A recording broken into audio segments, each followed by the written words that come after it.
Good afternoon. Good afternoon, everyone.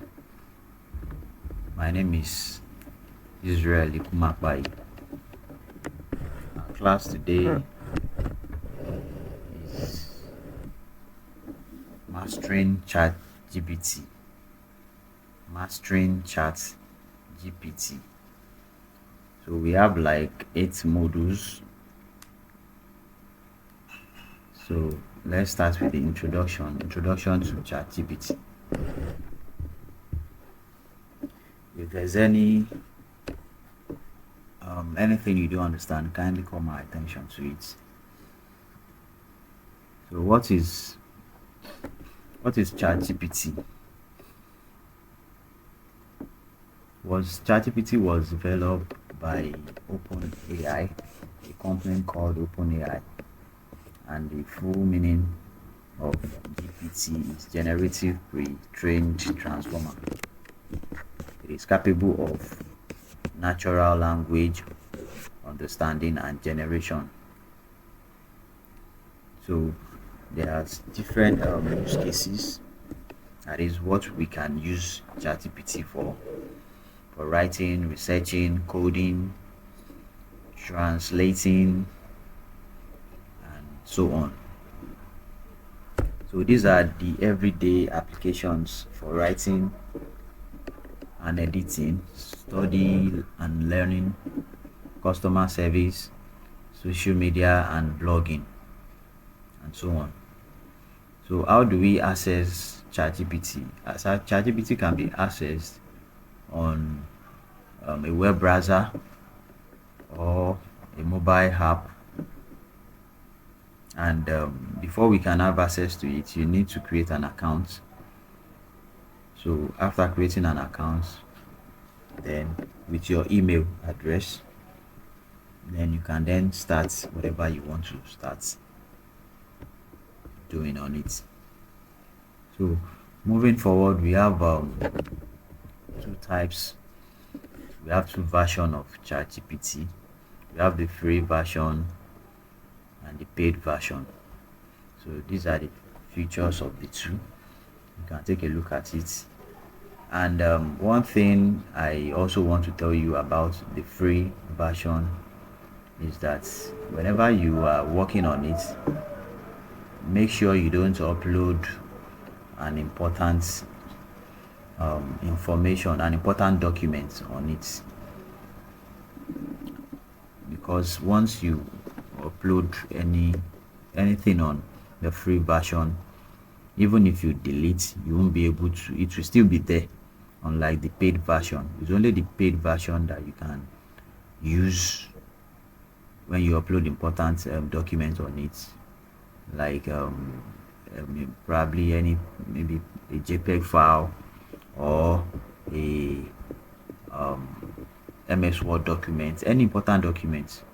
You can delete it.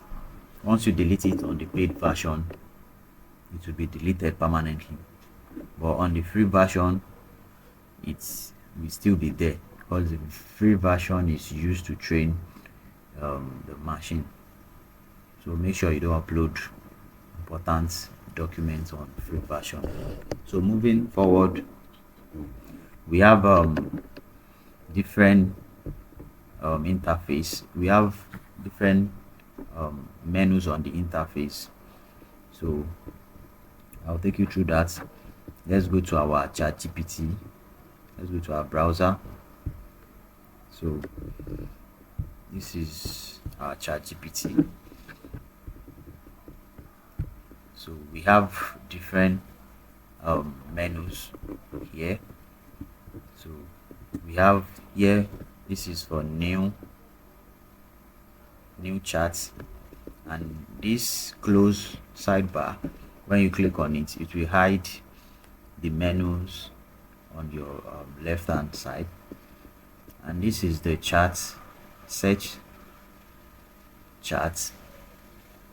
If you want to search for any history of your previous work, if you click on this, for instance, this is it. You can search for anything here. Once you click on it, just click here and type whatever you want to search. It will bring your previous work. So, and this is library. The library is, just as the name implies, is where your medias are stored, are saved. The medias, like your JPEG file, your PNG file, your documents, and the likes. So that is where you find it. So, and this is Sora. This Sora is a feature of ChatGPT. It is used for video generation. When you click on it, it will open in another window. So you can see it is used to create images, videos, different type of images. So it's also part of ChatGPT feature. So once but you will need to subscribe before you can use this one. So let's go back to where our so going forward, like I said, we have the chat window. That is where I just showed you now, and the conversation history, that is where I showed you as well. I've showed you that. And the setting, now let me show you the setting. The setting, this is where you find the setting. When you come here where my cursor is, let me bring this down a bit. So where my cursor is, when you click on it, you see this is where the setting is. Look at the setting. If you want to upgrade, once you click on this, it will take you to where you can upgrade, where you see the plan, the paid version plan. And also, if you want to customize your ChatGPT, this is where you can customize it. Here is the setting, the keyboard shortcuts, your help and FAQ, release notes, terms and policy. If you want to take a look at the terms and policy, this is where you get it. And get ChatGPT search extension. So if you want to get the extension, maybe you want to install it on your browser, that is where you get it. And this is, if you want to log out, you can log out here. So this is basically the interface. And here, this place here where you see ChatGPTs, this is where you can find different type of ChatGPT. And if you also come here, if you click here, you can also upgrade here and see if you click on this place, you can we have different models. ChatGPT make use of different models. So this is where you can find their models that they use. And on this ChatGPT here, you can get different type of ChatGPT here. Once you click on it, it will bring you here where you can see different type of ChatGPT that we have. So you can see discover and create custom versions of ChatGPT that combine instructions, extra knowledge, and any combination of skills. So these are basically, maybe if you are a writer and you want to be specific about your field, what you are writing, if you just come to this writing, to take you to different type of ChatGPT that you can use for your writing. And for productivity as well, if you come here for research and analysis, if you come here, if you want to do a research or analysis, these are the ChatGPT you can use for your research and analysis. So when you take a look at it, we have different types. We have Scholar AI, finance and economics, and every other, marketing, and so on. So that is for productivity. I mean, for research, this is for research. For education, these are the ChatGPT you can use for education. For lifestyle, and this DALI is for image generation, video, logos generation, anything that has to do with media. That is what you can use. It's also a feature of ChatGPT, just like the Sora that we mentioned not quite long. And this is programming. So if you are a programmer, if you want to be specific about the type of ChatGPT that you want to use, you can be specific as well. Just this is Python, code pilots, HTML plus CSS, JavaScript, and so on. So these are the type of ChatGPT that we have. So going forward, let's take a look at, okay, this is prompting basics. Prompting basics. This is just a basic of what you need to know, and what you need to know about ChatGPT, because ChatGPT is about instruction, giving instruction. So if your instruction is not clear, you will be having issue with ChatGPT. If your instruction is not clear, it's because it's a machine.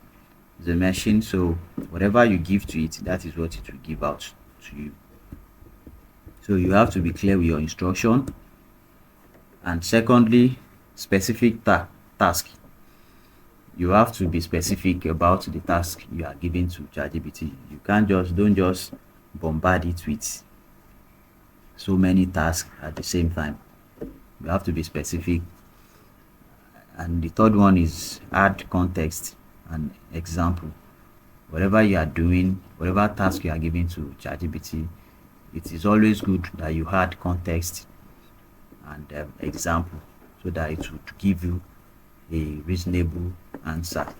And if you can now combine these three prompt basics in your task, or whatever prompt or instruction that you give to ChatGPT, you will get absolutely you will get a wonderful result from ChatGPT. So going forward to the next, what we have, so we are now just starting for the module 1. What I just done is the introduction.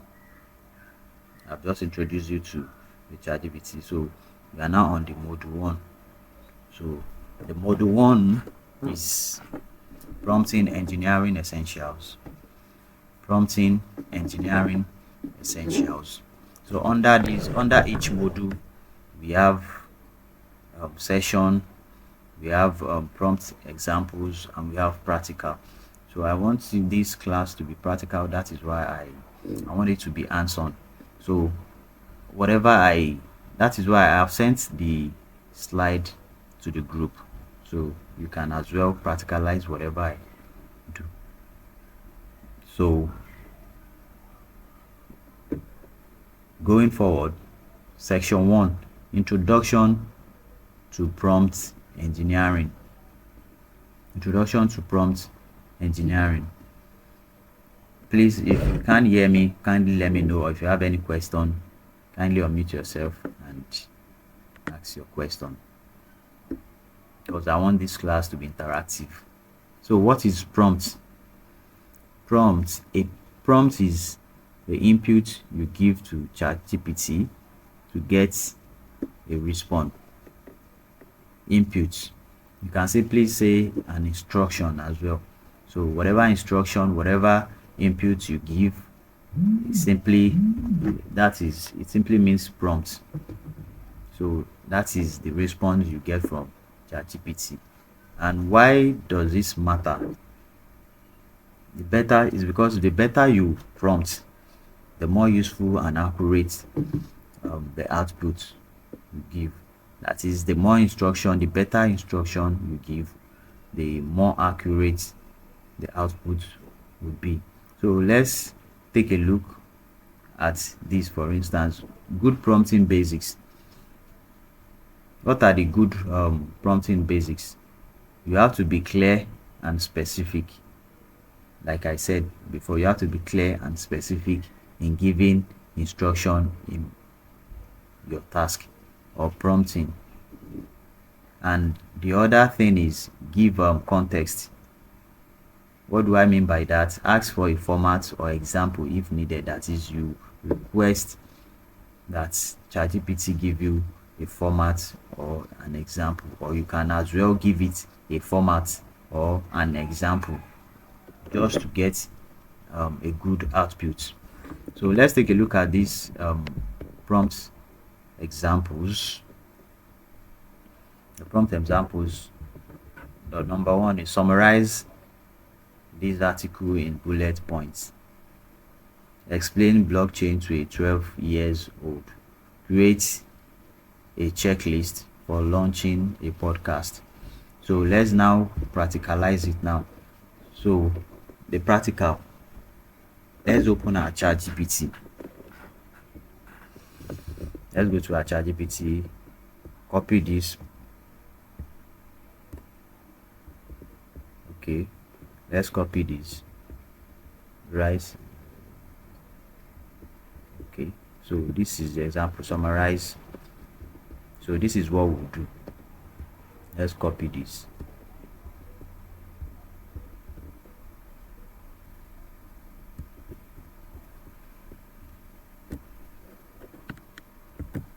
So let's go to our ChatGPT.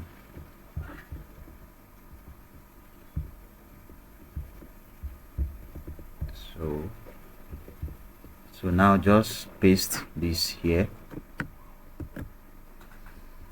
paste it here. So summarize this article in bullet points. What article are we summarizing? Let's go back to,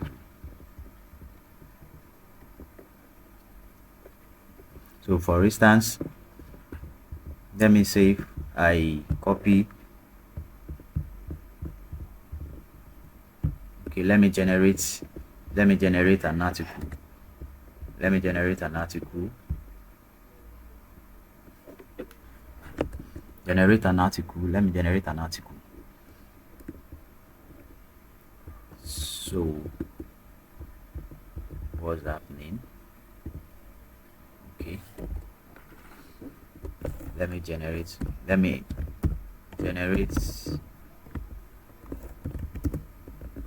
an article on the, okay, let's say for instance Earth planets.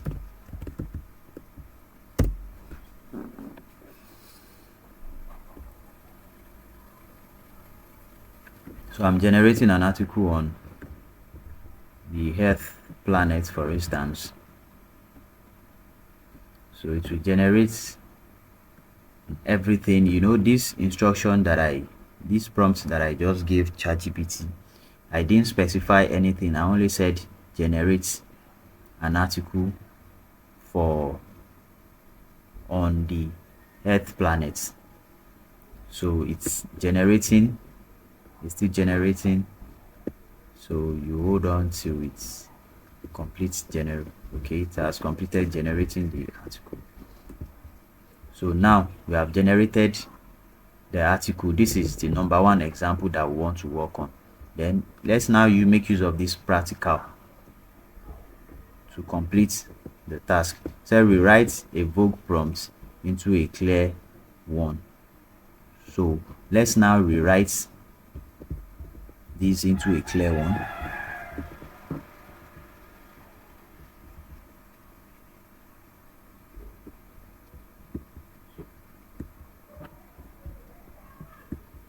So we have generated an article.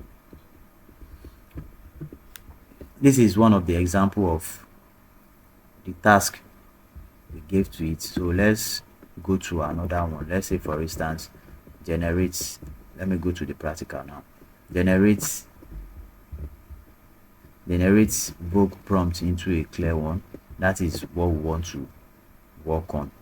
So let me copy this as Examples of prompts that we have that we can use for this module. This is just a basic prompt. We have summarize this article in bullet points. This is a prompt that you can use to generate a document that in a particular format. And then secondly, the second example we have here is explain blockchain to a 12-year-old. If I click on this, for instance, it would explain. This is a prompt. It's an example of prompts that we can use to explain something.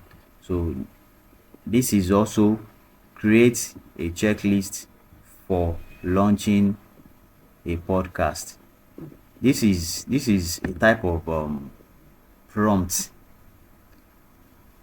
If you want to give ChatGPT an instruction, there are prompts that you use for you to get a reasonable output, for you to get a good output. If you use a prompt like tell me, like for instance, let me say, okay, you want to ask ChatGPT something and you said tell me, for instance, okay, let me use it in place of this summarize. You want to ask ChatGPT, you said tell me this article in bullet points. Fine, it will give you, but it won't be accurate like being specific, telling it to summarize a particular article for you in bullet points. Or if you tell ChatGPT summarize a particular article for me, it will only summarize it. It will not bring it out in bullet points because you are not being specific on the format or the way you want your article to be. So when you are working on ChatGPT, don't assume for ChatGPT. Don't assume that ChatGPT is supposed to know that it's supposed to give it a bullet point. No, don't assume.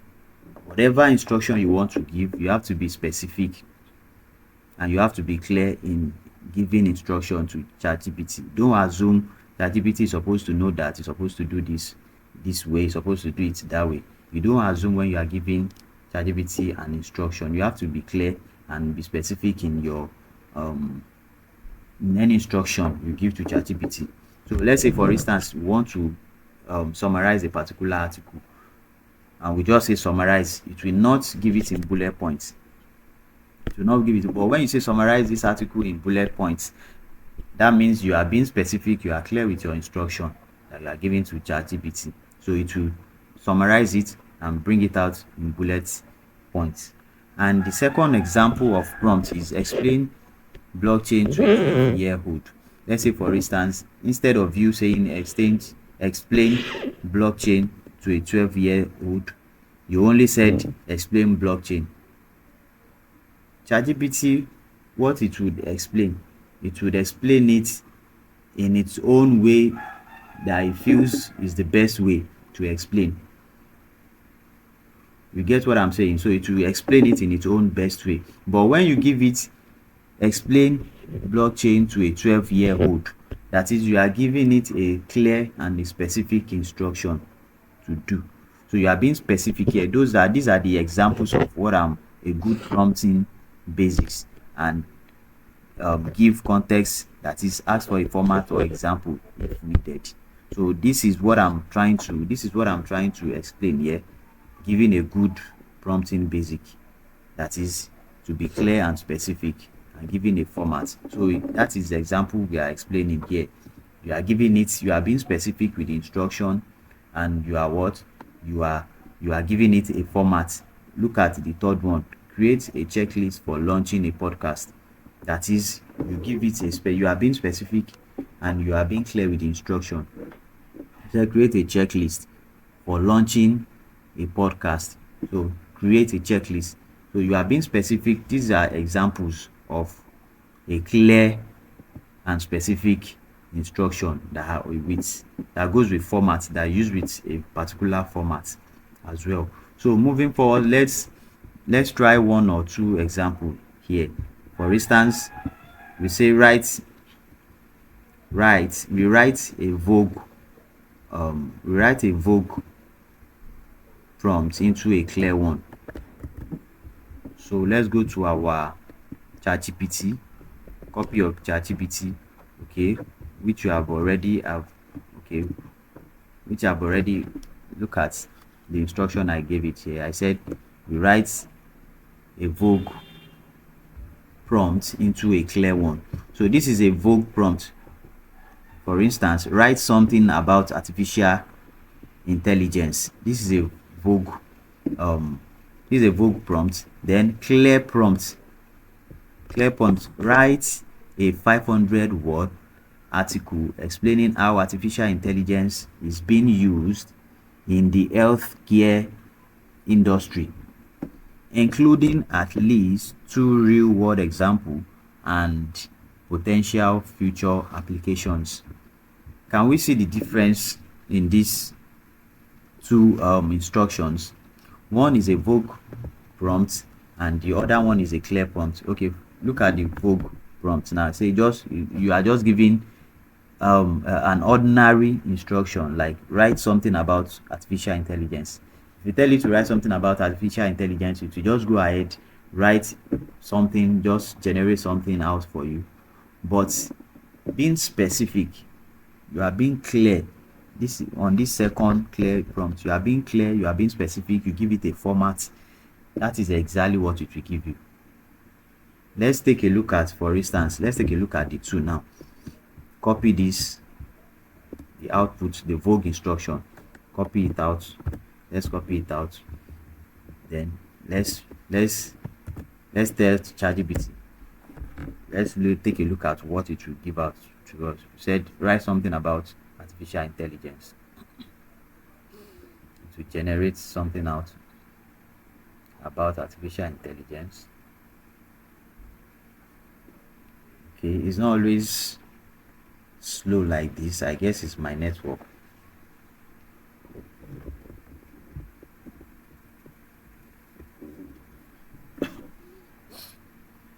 So you can see that it's already generating something out.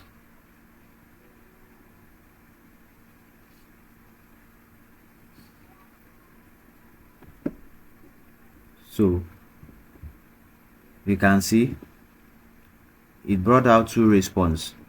Let's take a look at the two response now. They said the first response is great. Let's turn your vogue prompt into a clearer, more actionable one. Yeah, I feel improved version depending on what you are aiming for. So this is the first and this is the second.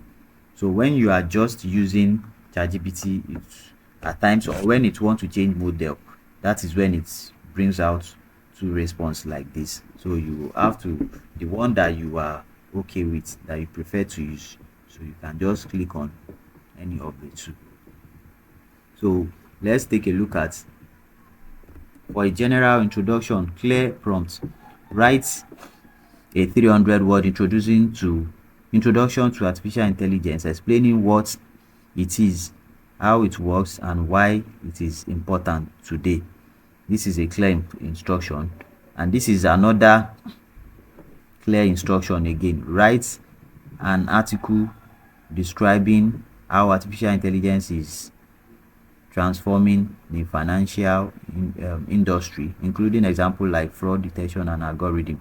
So this is another information. So this is the second information. You can see that this second one on the right hand is more is more comprehensive compared to this other one. So let's take a look at the second instruction as well. For me, I'll go with this second one. So let me just pick the second one. So he said, let me know.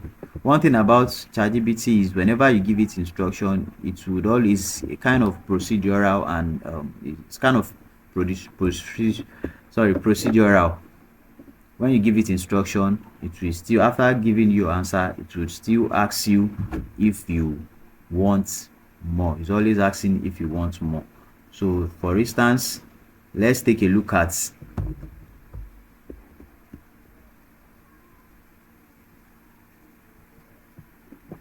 so like I was saying, this is an example of a vague and a clear instruction. So for instance, let's write something. Let's give ChatGPT an instruction to write something. Let's try out a clear instruction. For instance, this is a clear instruction. Copy and paste. Write 500 article explaining how artificial intelligence is being used in the healthcare industry, including at least two real-world examples and potential future application. So let's take a look at, we are being clear and specific here. So look at what ChatGPT is, the output it's giving.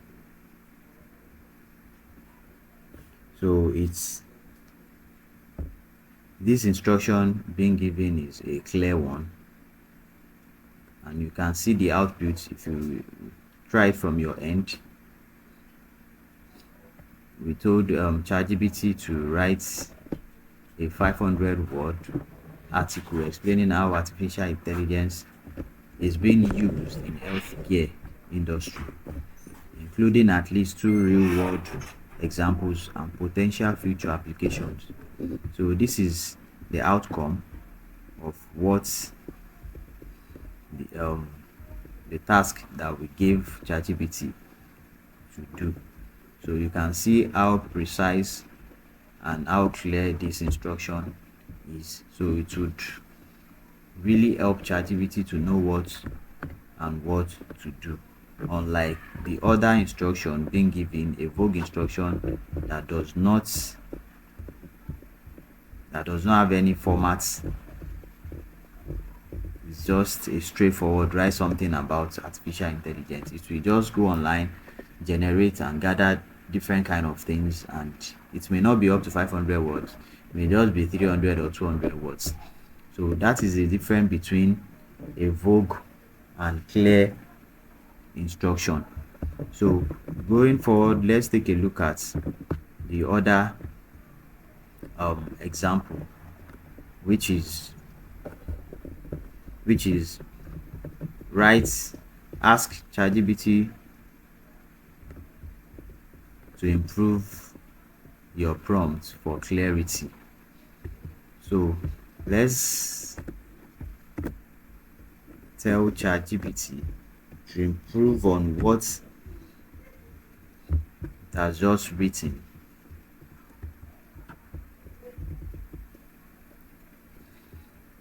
So ChatGPT has, let's tell it to improve on this, and let's see what the output will be. ChatGPT to improve on.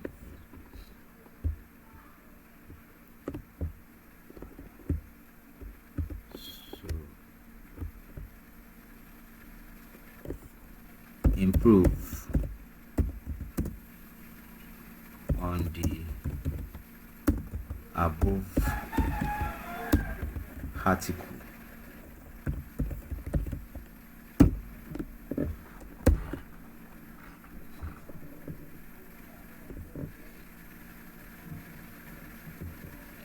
So is improving on the article. These are prompts, or this is a prompt, a good prompt for ChatGPT. If you already done something and you want ChatGPT to enhance or to improve on what you have already given, the instruction you have already given it, what you do is you tell it to improve on it. There are words, you have to be selective in the kind of prompt that you use. If you tell ChatGPT add more to it, or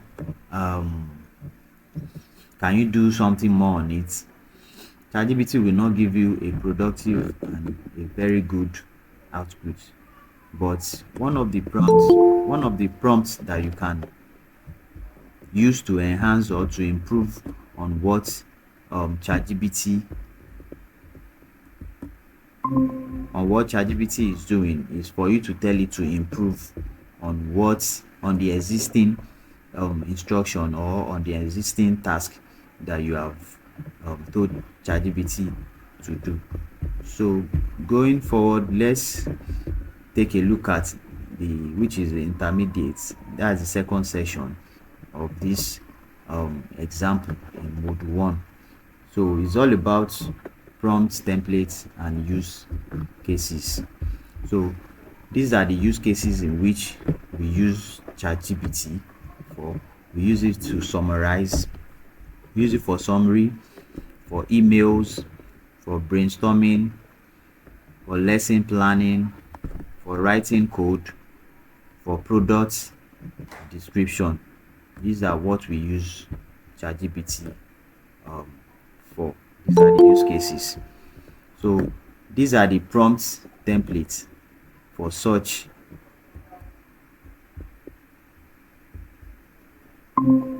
These are the prompt templates for such. So please kindly unmute yourself. Kindly mute yourself, ma. So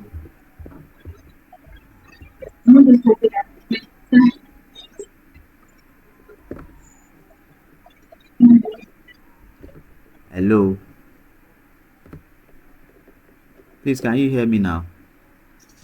Yes, we can hear you, sir. I've been talking before. I just realized that I didn't unmute myself. It is well. Can you see my screen as well? No, we can only see the slides, not. Okay, the slide. Can you see the slide? Can you Yes, sir. Yes, sir. can you see the chat GPT? Yes, we can see ChatGPT too. Okay. So moving forward, let me go back to the other slide where we were before.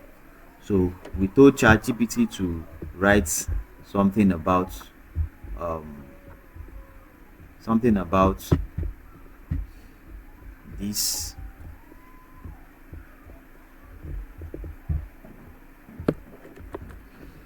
So this was the instruction we gave ChatGPT to write about. Say write a 500 article explaining how artificial intelligence is being used in healthcare industry, including at least two real world examples and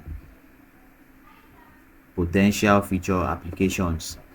So this was the outcome. This was the output ChatGPT. If you try it over there, this was the output ChatGPT brought out for us. And after that, I told ChatGPT to improve on it. Instead of me telling ChatGPT add something to it or telling ChatGPT, can you help me add to it or can you help me upgrade it or can you help me enhance it or something. Those are not a very good prompt for ChatGPT. Instead of saying that, you can simply say, please improve on it, or just tell it improve on the above article. So that was what I did, and it's actually improved on it. If you It's just that there is no much time for me to start reading all the whole article, but there has been improvements in the previous instruction that was given to ChatGPT based on this instruction that we have given to it. So this is an example of prompts, and this is the practical. So as we read the example, we practicalize it. So this, going back to what I've explained before, this prompt example here is an example of a clear and specific prompt. Is what an example of a clear and specific prompt. Those are basic prompting, good prompting basic, and giving context. So this is an example of it. You are being specific and clear about your instruction. So this is the practical that we've just done. So going forward to the section 2 of the module 1. The section 2 is prompts, templates, and use cases, which is intermediate. In this class, we have basic, intermediate, and advanced that I'll be explaining together in a particular module. So this is a use case. The use case for prompt template and use cases is summaries. These are use cases what we use ChatGPT to do: summaries, emails, brainstorming, lesson planning, writing code, products description. So let's take a look at the templates that we have here. These are good templates that you can use for your task or for your work. For instance, telling ChatGPT to act as a role, or telling it to help you. So these are good prompts that you use. If you tell ChatGPT to act, let's say for instance you are a nurse, or you are an administrator, or you are an engineer, or you are a pilot, or a medical doctor. You are putting, by writing your prompt this way, you are giving ChatGPT power to act in that role. You are giving ChatGPT power to act in that role. For instance, you want to write an article, for instance, as a nurse or a medical doctor, for instance, and the way it would write when you tell it to act as a particular role, it will be different from the output it will give you. It will be different from just telling it to write something out for you. Let me give you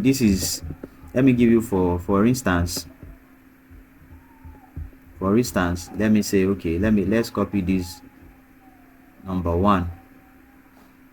We are still talking about being specific and giving clear instruction, and also adding formats, which is adding context to what the instruction you are giving ChatGPT. Let's say for instance, let's copy this now. Let's tell ChatGPT to act. Let's say for instance, act as a, let's give it a role. Which role should we give ChatGPT? Can someone just give me one of your profession? Hello? Hello, are you with me? Act as a nurse. Okay, act as a nurse. So let's act as a nurse. Act as a nurse and help me. Let's give it a task. Help me. Let's say, okay, diagnose a patient with malaria. Help me diagnose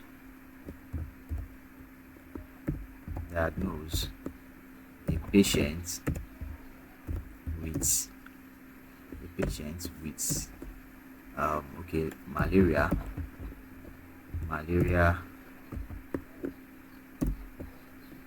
with malaria. Act as a nurse and help me diagnose. So let's say for instance, that is what the instruction we give ChatGPT. Let's see the response of what ChatGPT will bring out for us.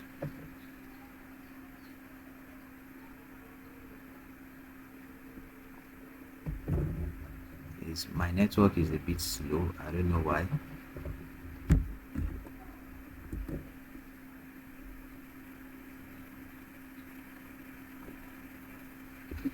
Okay, so okay, let me retype because of the network. Act as a nurse.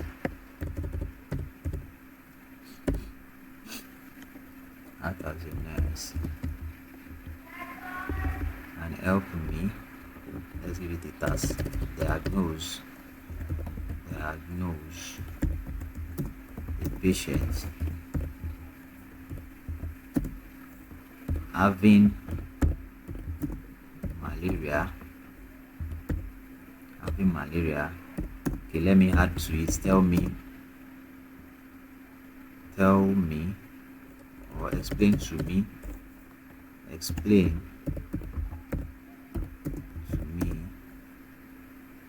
what is the cause and the prevention. So for instance, so you can see the response of ChatGPT. I've given it a clear instruction now to act as a nurse.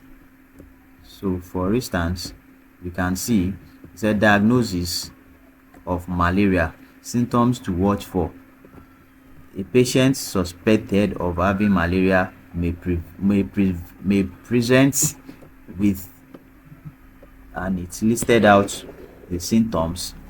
Then after listing out the symptoms, it also brought out the causes of malaria, then the prevention, like I instructed it.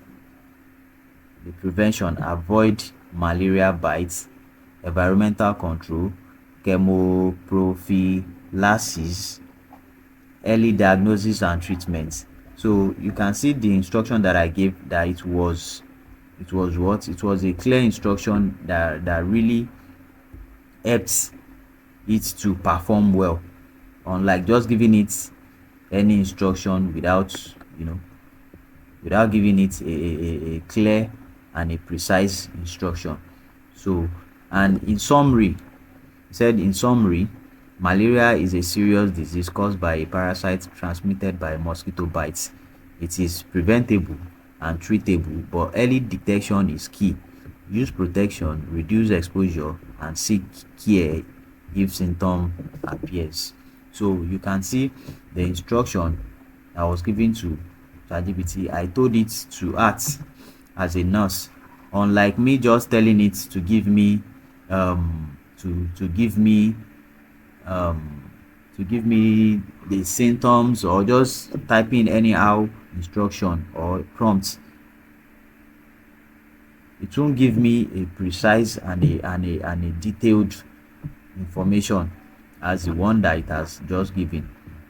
So you telling it to act as a role really gives ChatGPT power to act in its capacity.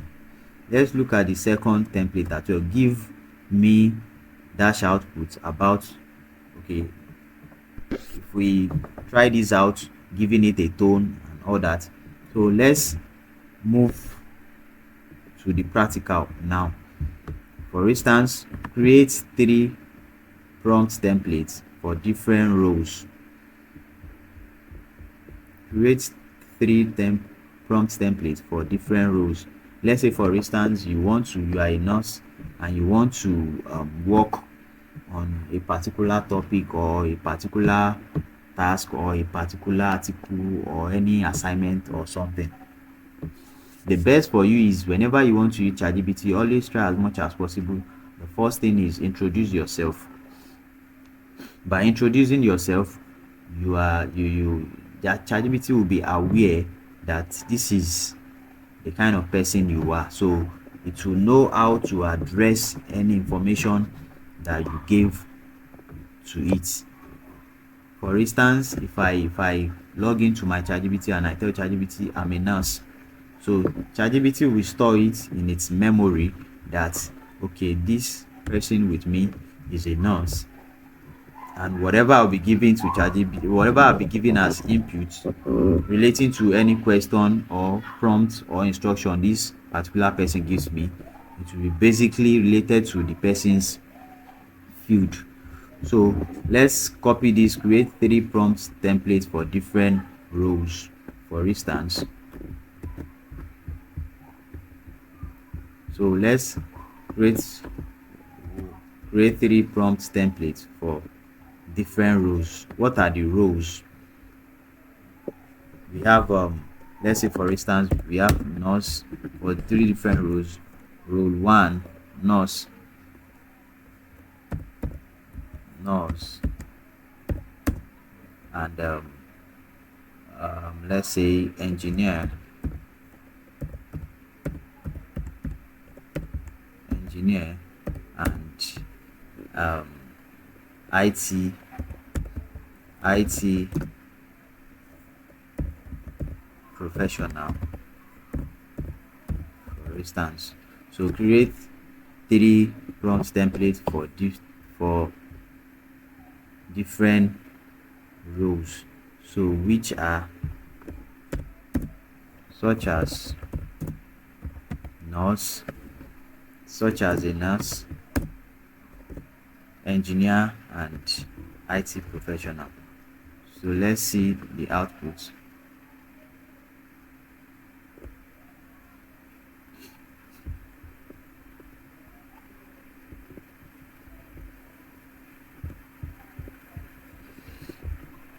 So you can see the first one, nurse prompt template. You are a licensed nurse with experience in clinical care and patient education. A patient presents with insert the symptoms and condition. You insert it there. Based on their age, you insert their age, and medical history, you insert the medical history. Provide a possible preliminary assessment, recommended next step, and patient education on the condition. Use empathetic and clear language. So you can look at this prompt template. This is a prompt template. We instructed ChatGPT to give us a prompt template for a nurse to act as a nurse role. Let's say for instance you have a particular patient you want to diagnose or you want to treat, and you don't, is a new ailment, is a new disease that you just discovered, and you don't know much about it. You don't know how to go about the treatment of the patient. So you can just use this template. If you don't know how to prompt, or if you don't know how to instruct ChatGPT to give you a reasonable answer, you can just use this to generate a template, a prompt template. So for instance, if you copy this now and put it and paste it in ChatGPT and include and insert all these insert insert the necessary information into this bracket, you will see that the instruction or the output that it will give to you, it will be a very good one. For instance, you are a licensed nurse, a patient with high fever. It even gives us an example: high fever, chills, and body aches. They are 28 years old with no significant medical history. Provide a preliminary assessment and educate them about possible causes like malaria or viral fever. So this is an example of the use. Give us the templates and also fill in the gap, and give us. So if you use this now, you will see that the response that it will give us, it will be a very comprehensive information that it would bring out for us. So the same thing for engineer. So give us engineer prompt template.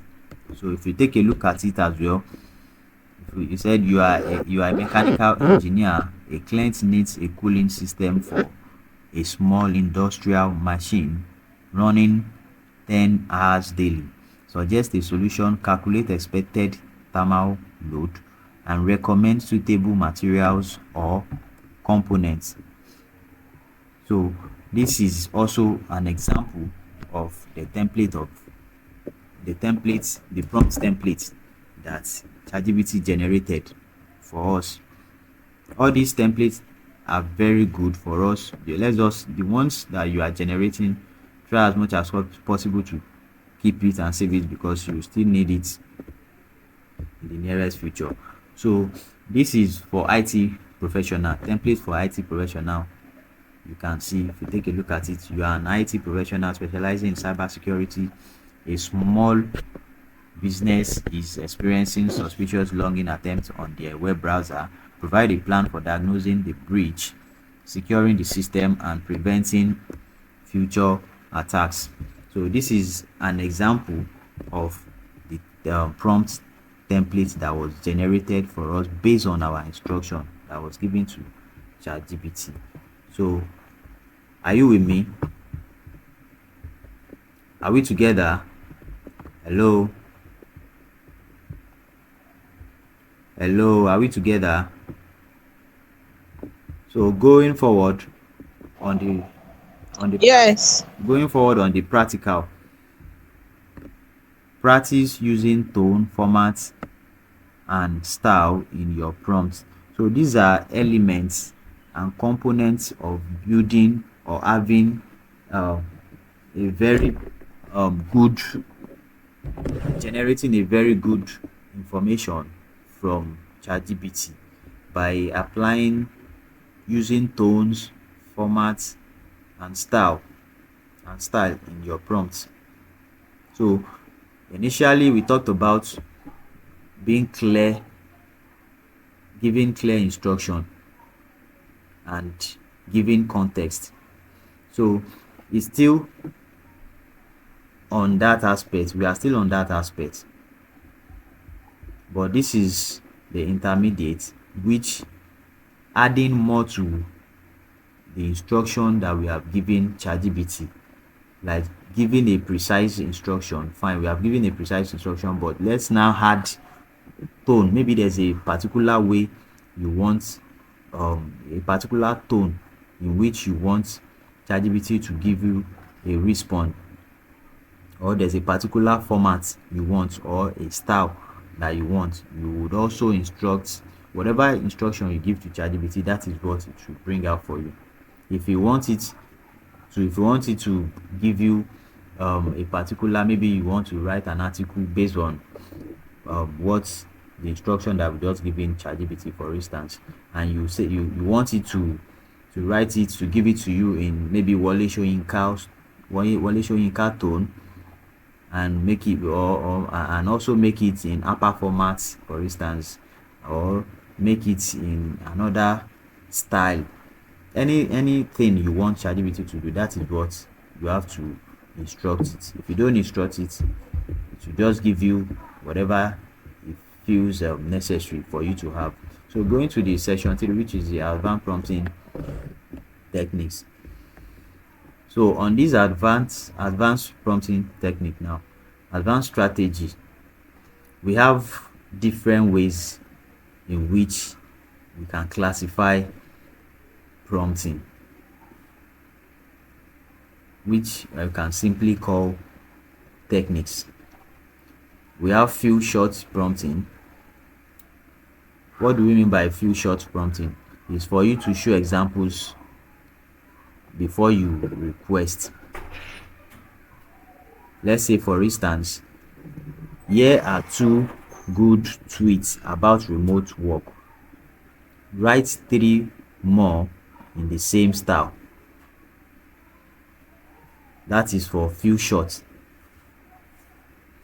And we also have another techniques, which is chain of thought prompting. Chain of thought prompting is asking for step-by-step reasoning. That is, you want ChatGPT to explain something to you in a particular order, like step by step. Maybe you want to learn something, for instance, and you don't know how to go about it, but you need a step-by-step procedure on how to do that particular thing.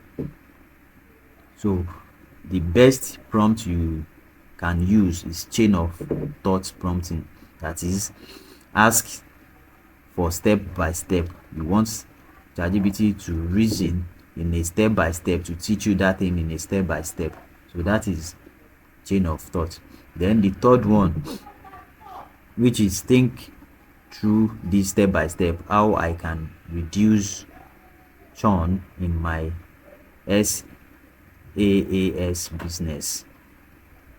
So this is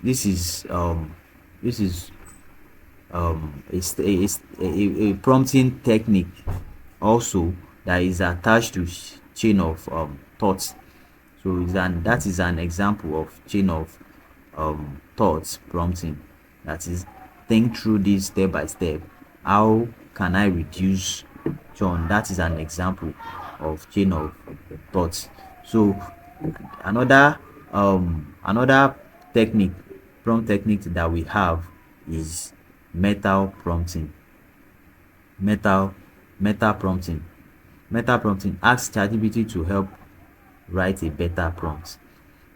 Let's say, for instance, help me write a better prompt for writing a business proposal. That is, you are telling ChatGPT to help you write a prompt that you will use to generate a business proposal. So this is an example of meta prompting. That is, you are telling ChatGPT to help you do something. Then we also have constraints. That is, constraint is a feature or is also an element of meta prompting. That is, you are adding constraint to it. For instance, as you tell ChatGPT to write a business proposal for you, you also add some rules to guide the business proposal. Let's say, for instance, word count. That is, you tell ChatGPT, okay, write a business proposal for me about 10 or about, let's say, 500 words. So you are being specific with what you want ChatGPT to do for you, and then in you also add tone to it. Write it, maybe you tell ChatGPT write it in in a professional tone, or in an IT personnel tone, or in an administrative tone, any tone that you feel is okay. Then structure as well. You tell it to write it in a particular structure that you want. So these are constraints that helps ChatGPT to act in its capacity.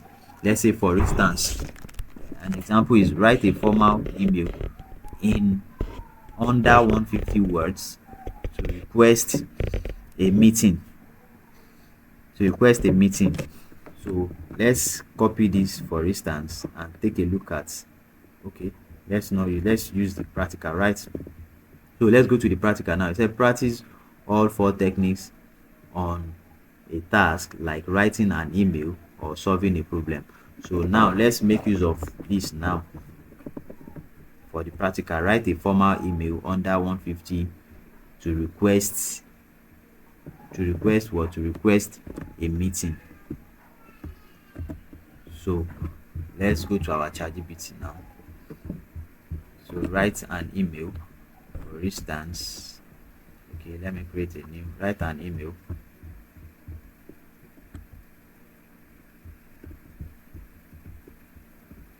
Write an email.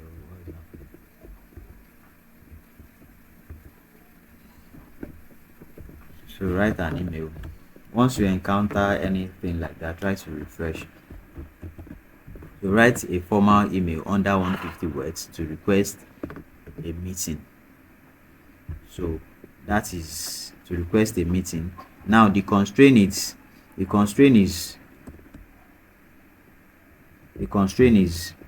we have added the word count, but we have not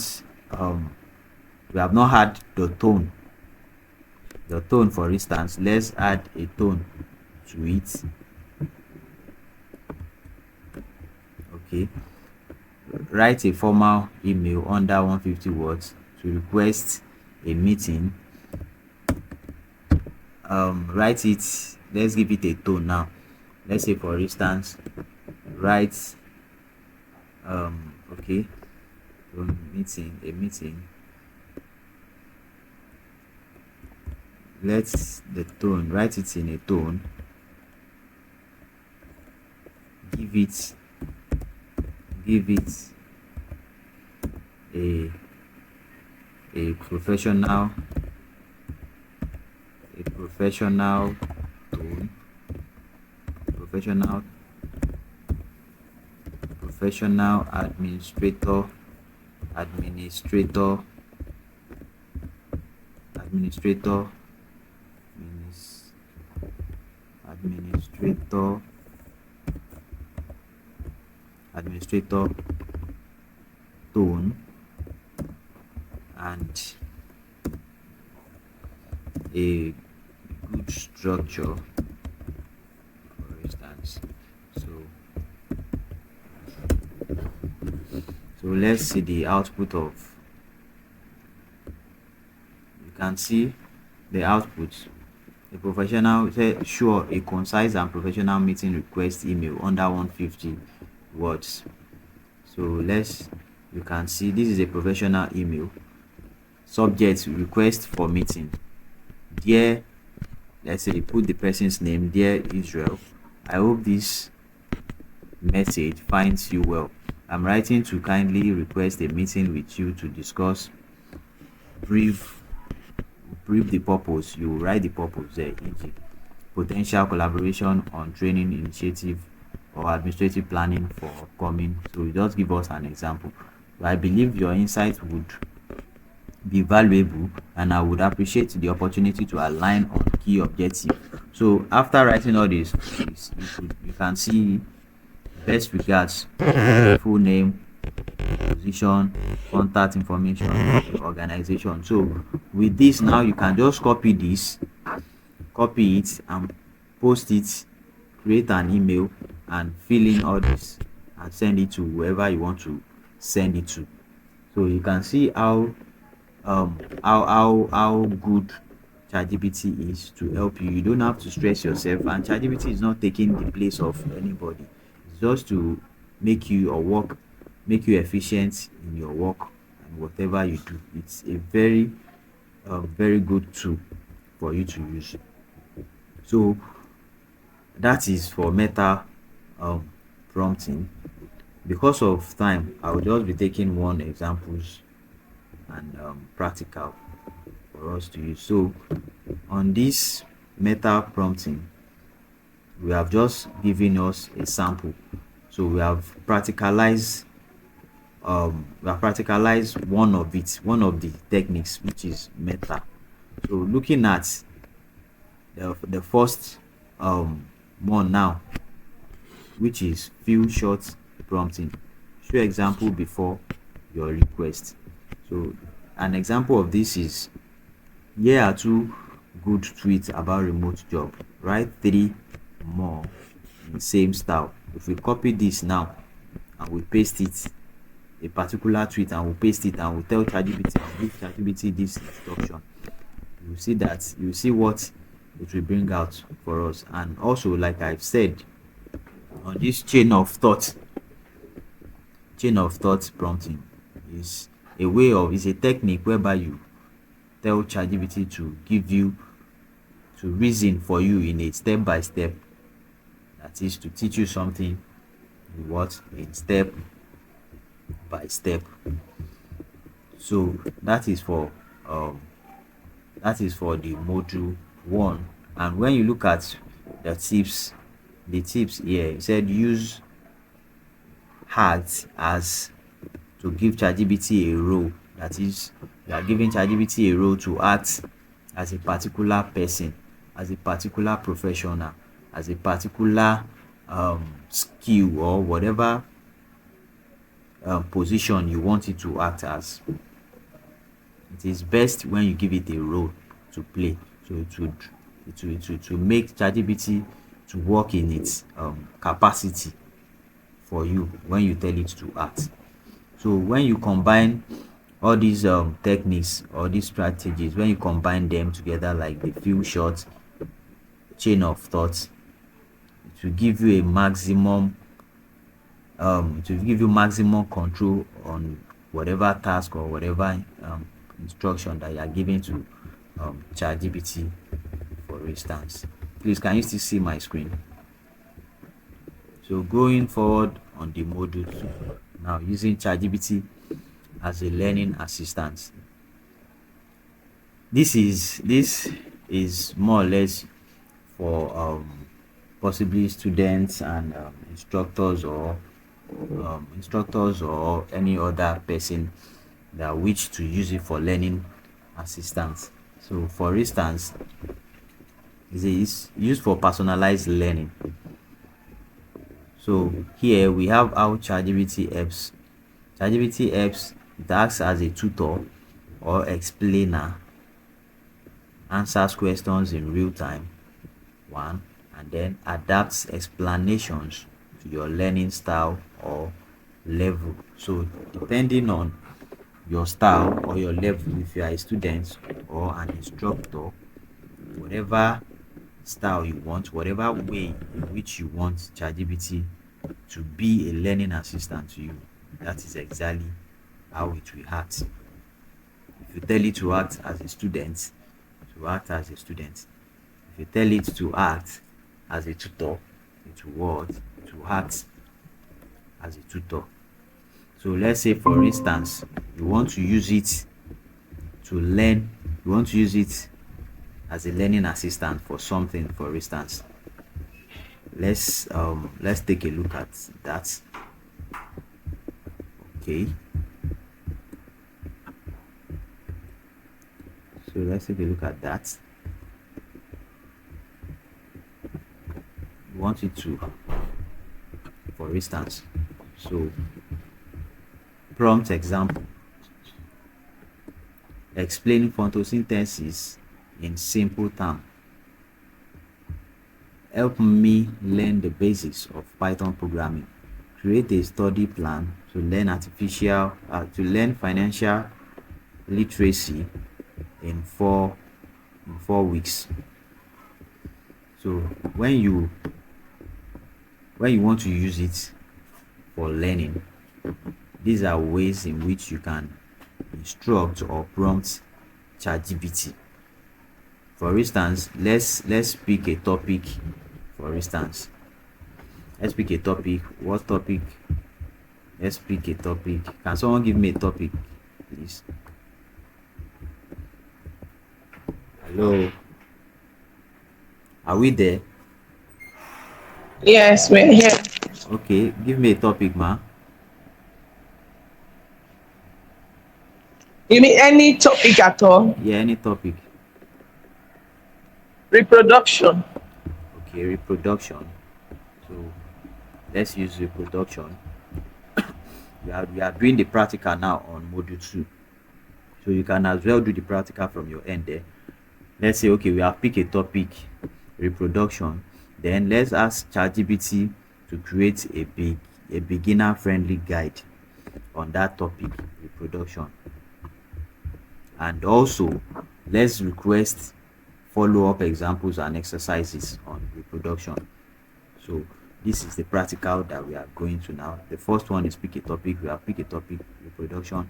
The second one is ask ChatGPT to create a beginner friendly guide on reproduction. So um okay, let's say the first thing I will do here is introduce myself.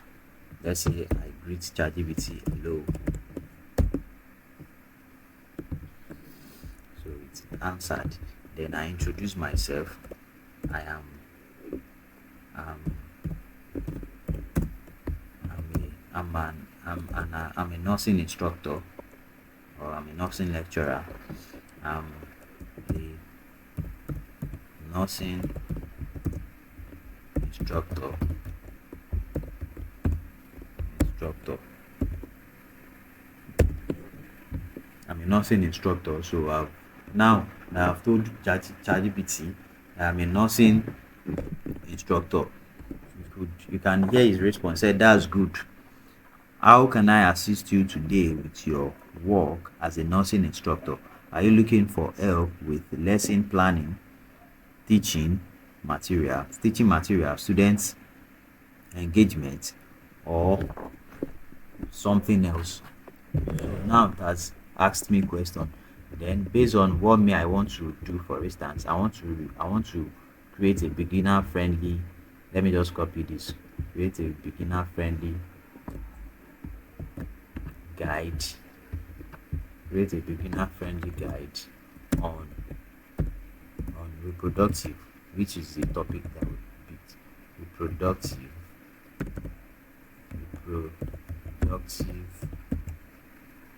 reproductive, reproductive. So let's see the results of what ChatGPT.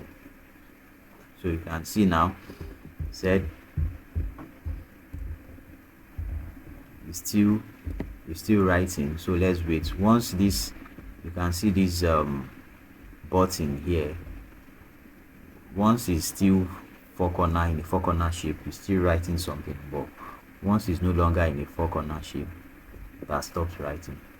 So it's still writing. Let's wait for it to be done. So now it has finished writing, generating what reproductive is for us. So you can see beginner friendly guide to reproductive system for nursing students. So you can see what is the reproductive system. You can see give us reproductive system. There are two types: male reproductive system, female reproductive system, and it explains the female reproductive system, the menstrual cycle basis, male reproductive system, main organs, fertility, pregnancy. Number five, common nursing notes. So you can see key terms to know, tips for students. So if we still want to, these are tips for students. If we still want to go further and we still want more information from ChatGPT, we can just give us tips now. Tips for students. So use diagram to remember anatomy. Practice explaining concepts in simple terms. Connect reproductive anatomy to real life nursing cases, e.g., childbirth, contraception, counseling, and the likes. So review using flashcard and quiz. So all these things as well, we can still tell ChatGPT to do it for us.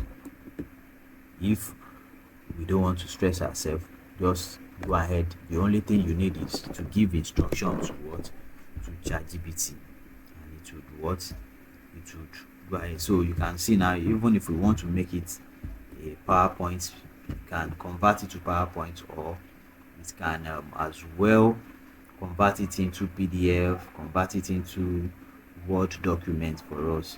So as much as you can also do it as a JPEG file for us. So depending on what we want. But this free version has limits. There's limit to what the free version can do. So let's note that. But if you subscribe to the paid version, you would really enjoy it. So going forward on, we have asked it to create a beginner friendly guide for us. Now let's on the third practical, which is the number 3, request follow-up example and exercises. So let's now tell ChatGPT to give us follow-up and exercises on reproductive system. So let's just copy and paste. Okay, give me a good prompt as well that we can use is, we can also say give me also it also gives ChatGPT power to execute prompt or instruction to its capacity, to a very large extent. So give me a follow up examples and exercises on the above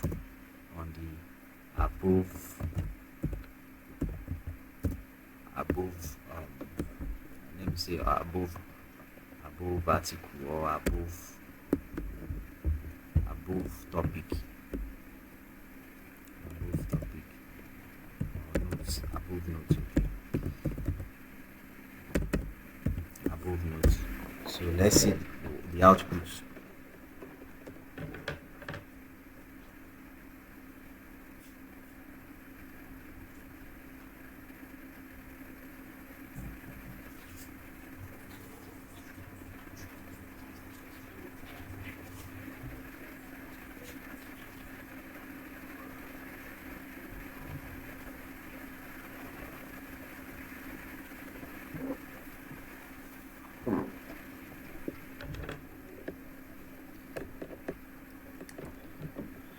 just finish.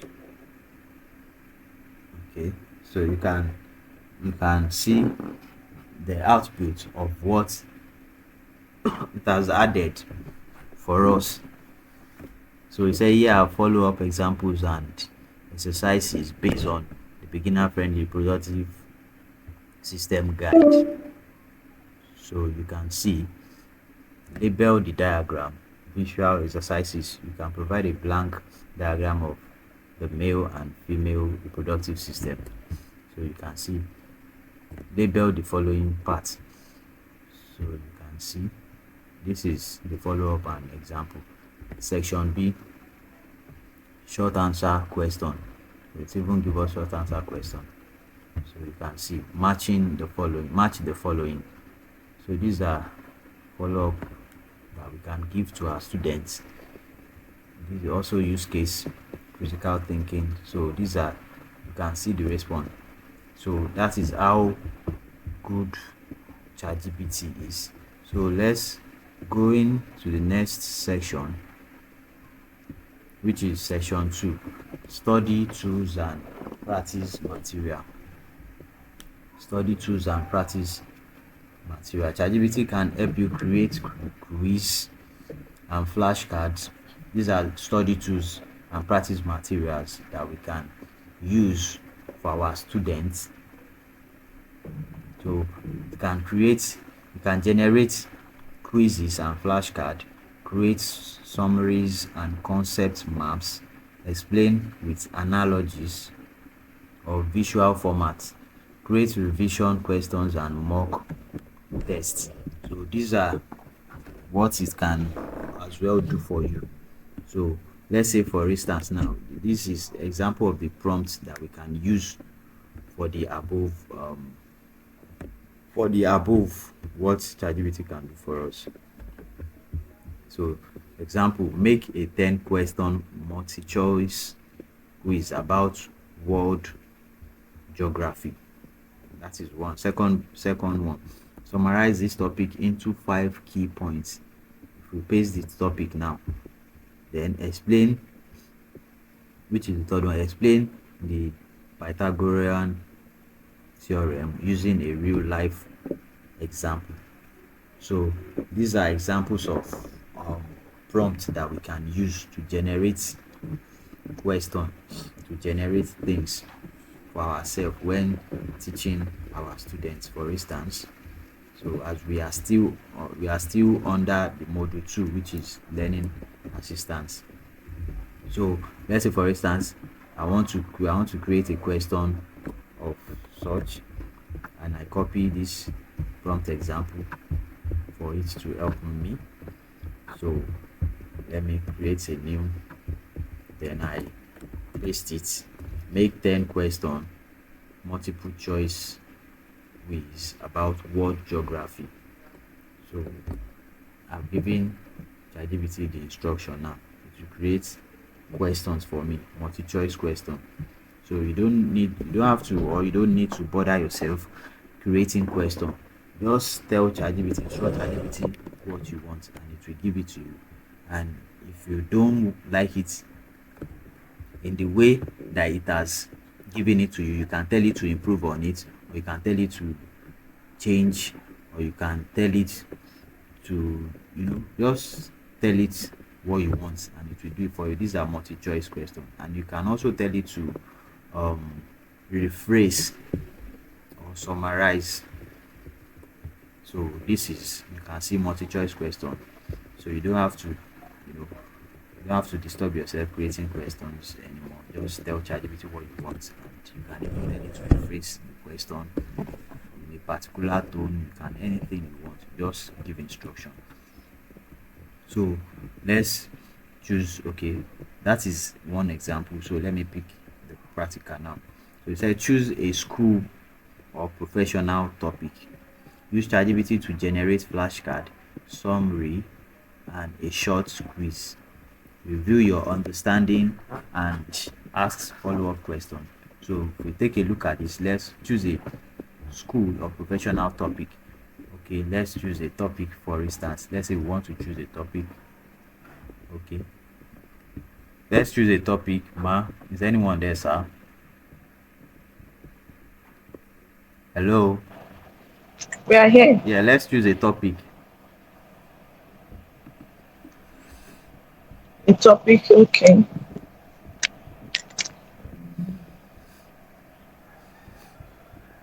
Um, Let's choose a topic or a professional, a school or a professional topic. Okay, should we still use the productive, reproductive, or yes. okay? So we are choosing reproductive again. Then use ChatGPT to generate flashcard, summary, and a short quiz. Okay, for that reproductive, let's go back to reproductive. Okay, we still make use of the previous um this previous guide that we have used for students for the students nurses. So let me just instruct ChatGPT on what to do. Let me copy the practical question.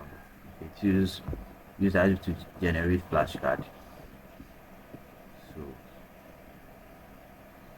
let's just copy it. Flashcard quiz.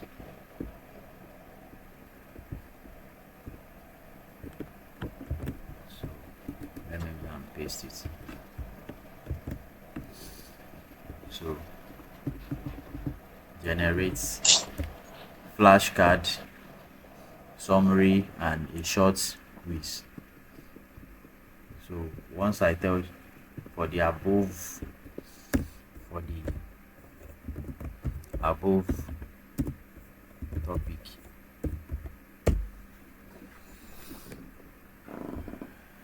so you can see. So this is flashcard. This is flashcard. So it's still generating. So this is flashcard printable. What is the function of the ovaries? Ovaries. So this is the front, the card if you know what flashcard is. So and this is the back to produce egg and release estrogen and progesterone. So this is you can print a flashcard like this. What will be at the front, and this is the answer at the back. So anyone once you take a card and a student, you ask the students, and then the student gets the answer, you show the card. So you can use it to generate a flashcard, and you can also for summary human reproductive. So you summarize everything. You see the way it summarizes everything. So that's the summary of the what we requested of ChatGPT. And then the third one that we tell ChatGPT to do is to set a quiz, 10 questions, mix of type. So this is multi-choice. You choose one. So it has set the question. So you can see, and this is it makes the question 10 question and it makes it. That is the first one is multi-choice question, the second one is true or false, the third one is filling the blank, the other one is matching. So you can see different type of questions type that it's brought out for us. So let's take a look at. So it said review your understanding and follow up questions, so which is the third one. So once we copy and paste this and instruct or prompt ChatGPT, it will also give us the answer as well. So moving forward to the section 3, which is the advanced, so interactive learning and critical thinking. So go deeper with ChatGPT. Let's say you want to go deeper with ChatGPT now. Create case studies or scenario based learning. Simulate conversations e.g., Socratic method or mock interviews, break down journal articles or topic advanced textbook. So let's say for instance you want to go deep into ChatGPT now using the previous prompts or examples that we've given us. So let's take a look at this is a prompt example. Simulate a Socrates discussion with me about ethic in AI. So that's prompt example. That is the type of prompt that you can use to generate something like this. Act like a university professor. Ask me 3 critical thinking questions about capitalism. Help me, the third one, help me understand this academic journal. Then you post the abstract. Then it will explain everything for you. So these are the prompt example that you can use. Simulate, act like, help me. So these are prompts that makes ChatGPT act in its capacity. So that is the prompt. So let's now go to the practical now, which is let's do something. Ask ChatGPT to play a role. Like you want ChatGPT to play a role. Like for instance, you want ChatGPT to act like a professor or a critic or exam interviewer. So just tell it if you want ChatGPT to reason in a particular way or to reason in a particular way. That is when you tell it to act in a particular role. That is, ChatGPT will see itself in that role. You will see itself acting like that person in the capacity or in the office of that person. That is you telling ChatGPT to act in a particular role. Then the second practical is debate a topic or defend a thesis. The third one is analyze a complex idea or reading together. So if you take a look at, okay, for instance, now if you take a look at, let's say second practical now, debate a topic or defend a thesis. Let's say we want ChatGPT to debate a topic for us or defend a thesis for us. Let's say for instance, okay, debate a topic. So let's give it a topic now. Um, what topic should we give? Debate a topic. Let's say for instance, what topic can we debate?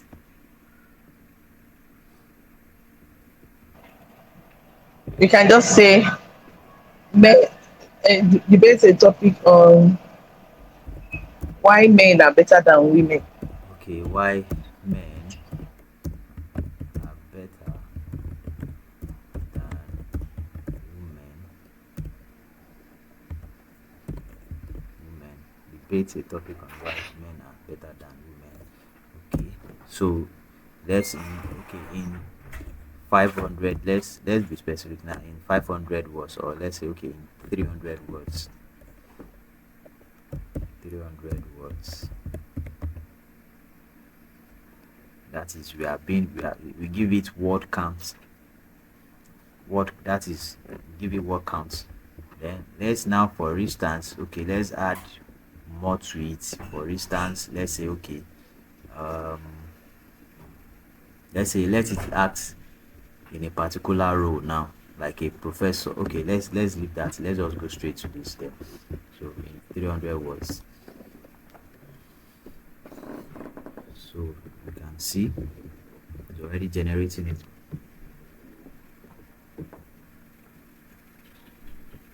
You can see say I aim to promote respectful, inclusive, and fact-based discussions, framing a debate around why men are better than women is inherently biased, reinforces harmful stereotype and lacks constructive value. However, if you are preparing for a debate or an academic exercise where you are required to explore both sides of gender-based arguments, I can help you reframe the topic in a respectful and meaningful way. So you can see the response of ChatGPT. So here are some alternative constructive debate topic. Do biological do biological differences justify different societal roles for men and women? And the second one is, are men and women equally suited for leadership roles?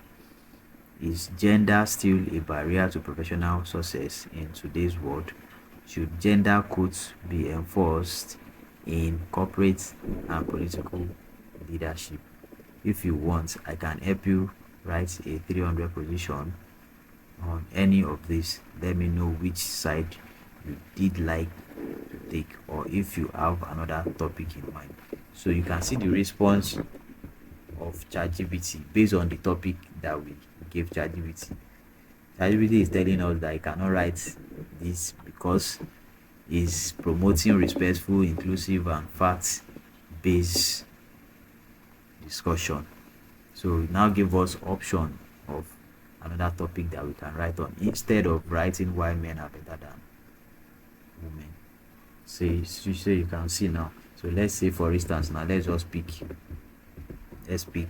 any of these topic. Are men equally suited for leadership role? Equally suited, are men?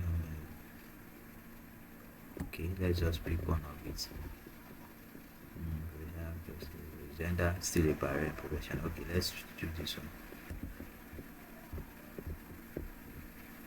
So let me just copy it and paste it.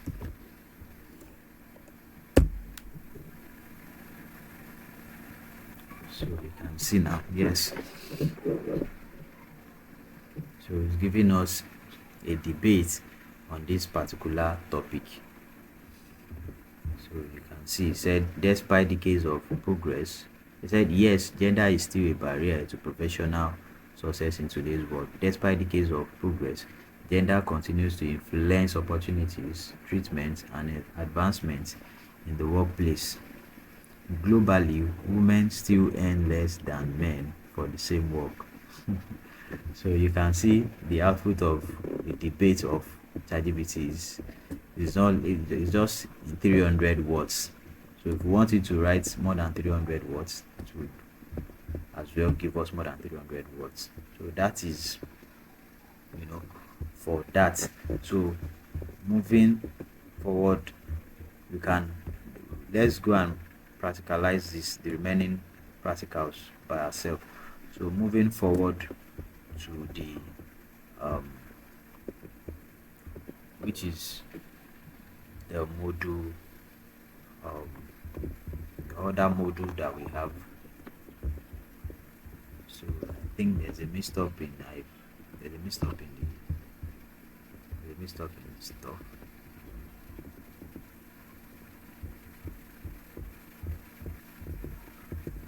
So let's to the next module that we have, which is efficient usage of ChatGPT for students and educators. So this is still similar to the previous module that we just completed. So ChatGPT for students, understanding difficult topic with simplified explanation. This is the benefit of ChatGPT for students. Understand difficult topic with simplified explanation. Generate summaries, flashcard, and concept maps. Prepare for exams with quizzes, mnemonics, and more questions. Assist with research and academic writing. So these are what ChatGPT can do for someone as a student. Are we together?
I'll buy it.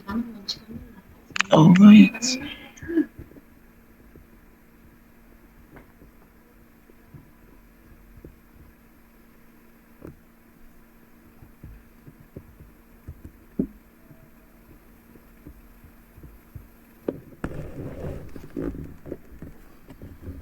So going forward, sorry for the break in transmission. Um, so going forward,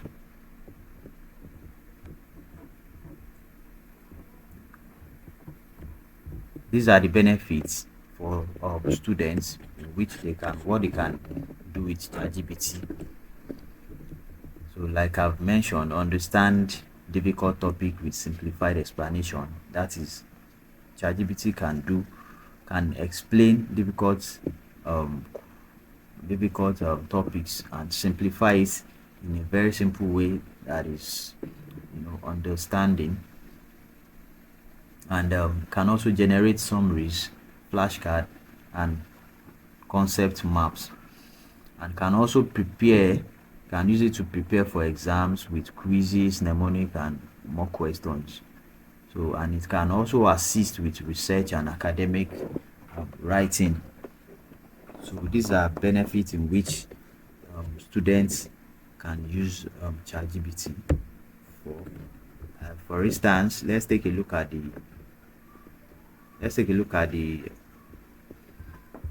example prompt example.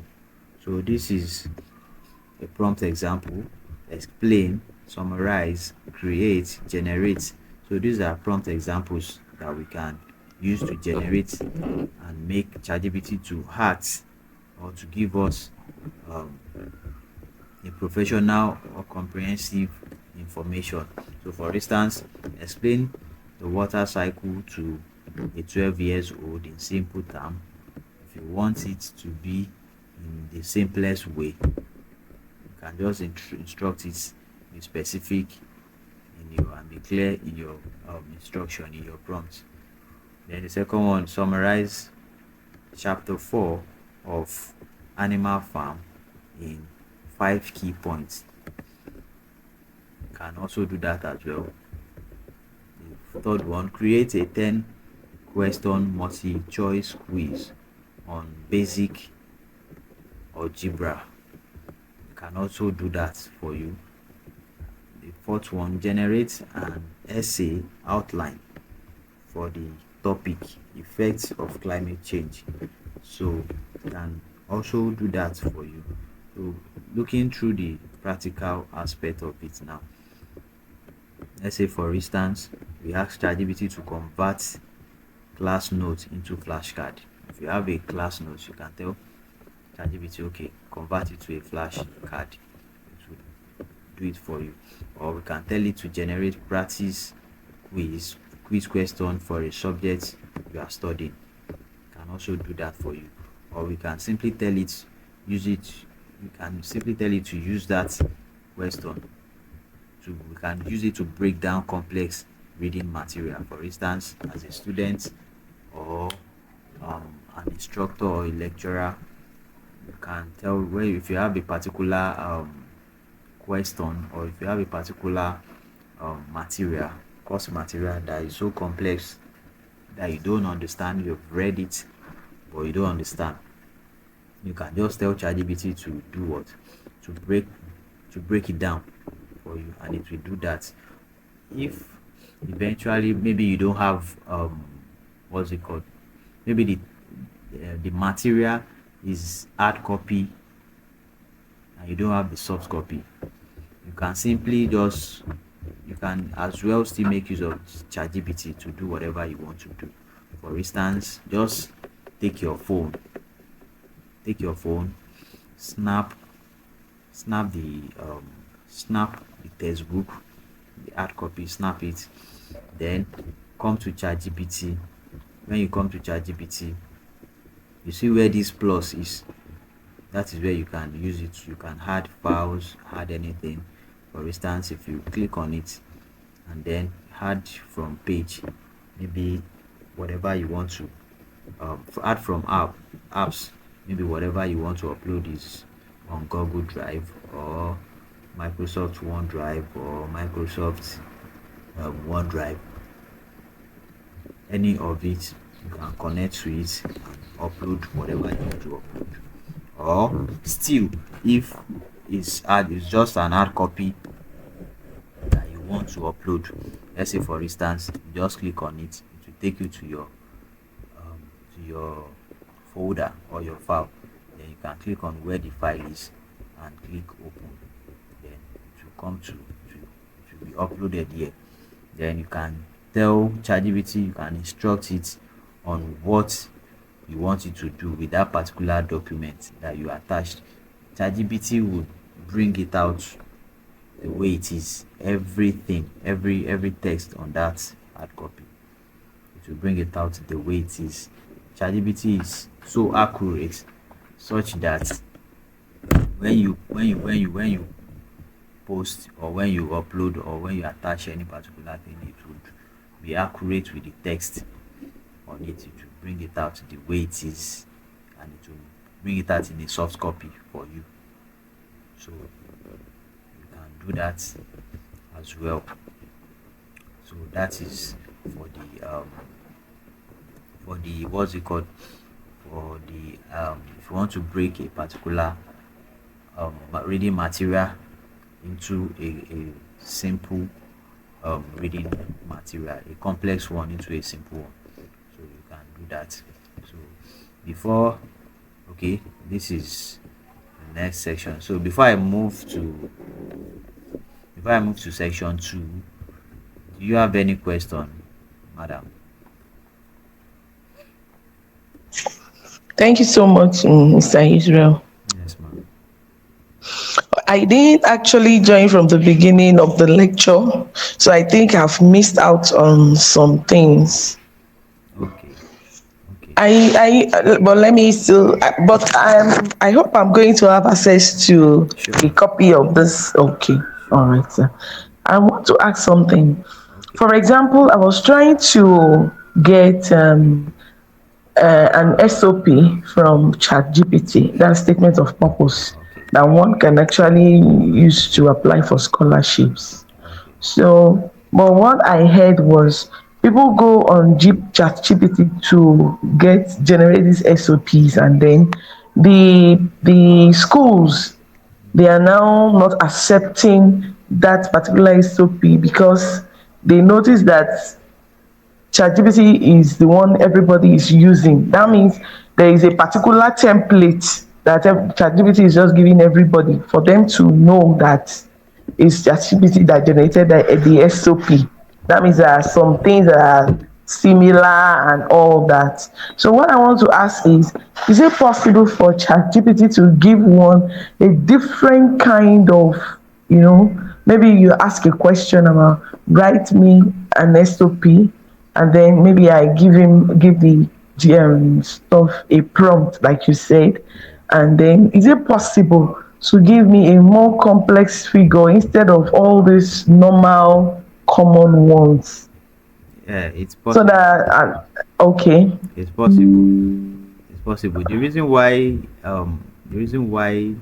they reject people's SOP, the reason why they reject it is a lot of people, they don't really know how to use ChatGPT. So when they get there, they give instruction, and the way it gives them, that's the way they will go and copy and paste and give it to Oh, whosoever. okay. So there are ways in which you can use ChatGPT. Let's say, for instance, you instruct ChatGPT to give you an SOP on a particular topic, or on what they ask you to do. After generating it, you would another thing that you can do is you tell it, because when you tell it to, it will generate it. The way ChatGPT works, it is that it goes online, different, it will generate from different sites, different app, in seconds, in nanoseconds.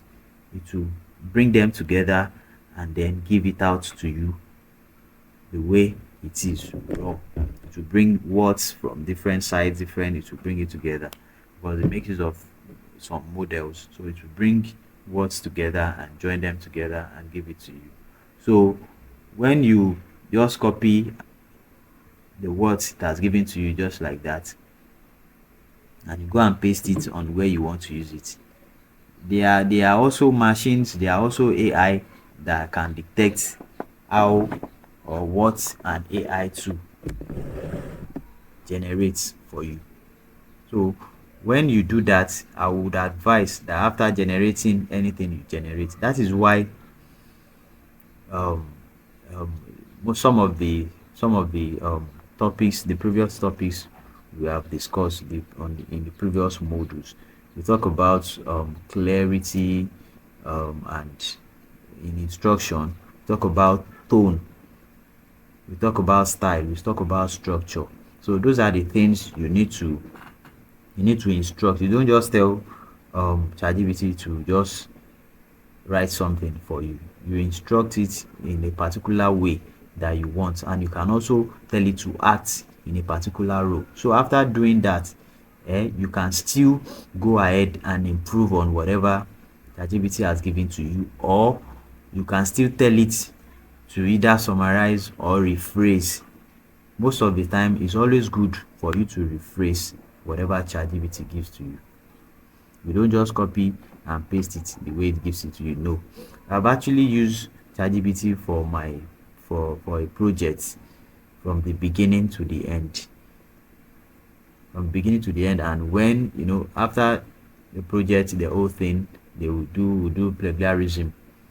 So when I did my plagiarism, a little it was just a little mark, a little number, I mean, that remains for me to pass the plagiarism. Let's say maybe like 2 or just 5. And what was the cause of that? It was due to my there are some other ones that I didn't put citation there. So that was the cause of what made them to like that I didn't get to the particular credit or the particular number that I'm supposed to get to. And when I later went to add the things that I know was the error, and I passed the plagiarism test because I didn't just copy and paste whatever ChatGPT gave to me. After I after it generated the text for me, I still went ahead to rephrase. I'll tell you to rephrase. I'll tell you to summarize. So there are different ways I use ChatGPT then, and I was able to complete a whole project.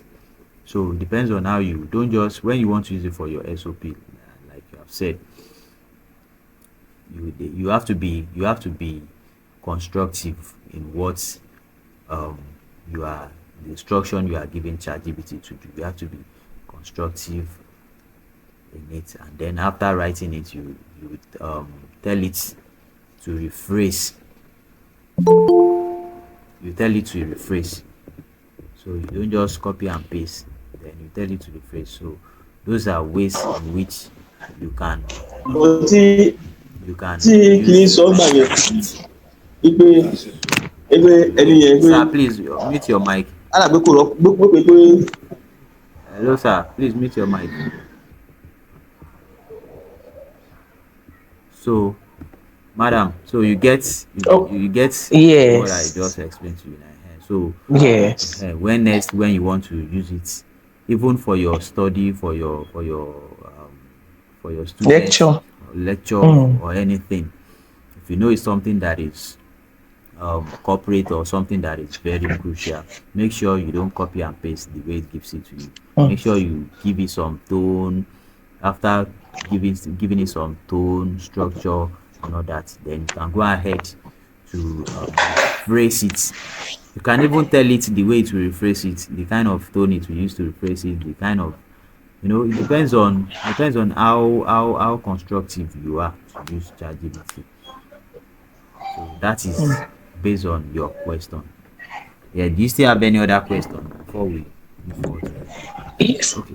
You said you were going to teach us on how to make money on ChatGPT. Okay, Guess we are not there yet, Abby. yes, we are not there yet. Okay. So Okay. yeah, moving forward to this section, ChatGPT for educators. So these are the key uses um, that we can use as for ChatGPT. Can use it to generate lesson plans, unit outlines, and course syllabi, and we can also use it to create classroom materials like assignments, rubrics, activities, and games. And we can also use it to design assessments like quiz, exams, projects, and all. So, and it can also assist in grading. I use it to grade feedback and report writing. So this is for educators. So these are the prompts that we can use for that. One of it is the you can use design prompts, you can use create, you can use write, you can use generate. So these are key points for the prompt. For instance, design a 2 week lesson plan on photosynthesis for grade 7. It will surely do that for you. Second one, create a rubric for a group project on historical events. You can use it to create that. Write constructive feedback for a student who struggles with writing clarity. Can do that for you as well. Generate creative classroom activities for a poetry unit. It can also do that for you as an educator. So let's say for instance we want to do a practical now. For instance, use ChatGPT to draft a daily or weekly teaching plan. For instance, and the second one is create differentiated assignments for varying skill level. Third one, generate feedback comments for report card. So let's go with this first practical. Let's see what ChatGPT will give to us. So now this is, let me just paste it. can as well do it from your end there. Use ChatGPT to draft a daily or weekly teaching plan. Okay, so let's use ChatGPT to do a daily teaching plan. A daily teaching plan. Let's say a daily teaching plans for, let's say, for a week, for 1 week. Daily teaching plan for 1 week. So design, or let's say design, should we say, okay, let's say, okay, let's use design create, okay, draft, let's use draft a daily teaching plan for 1 week, okay. So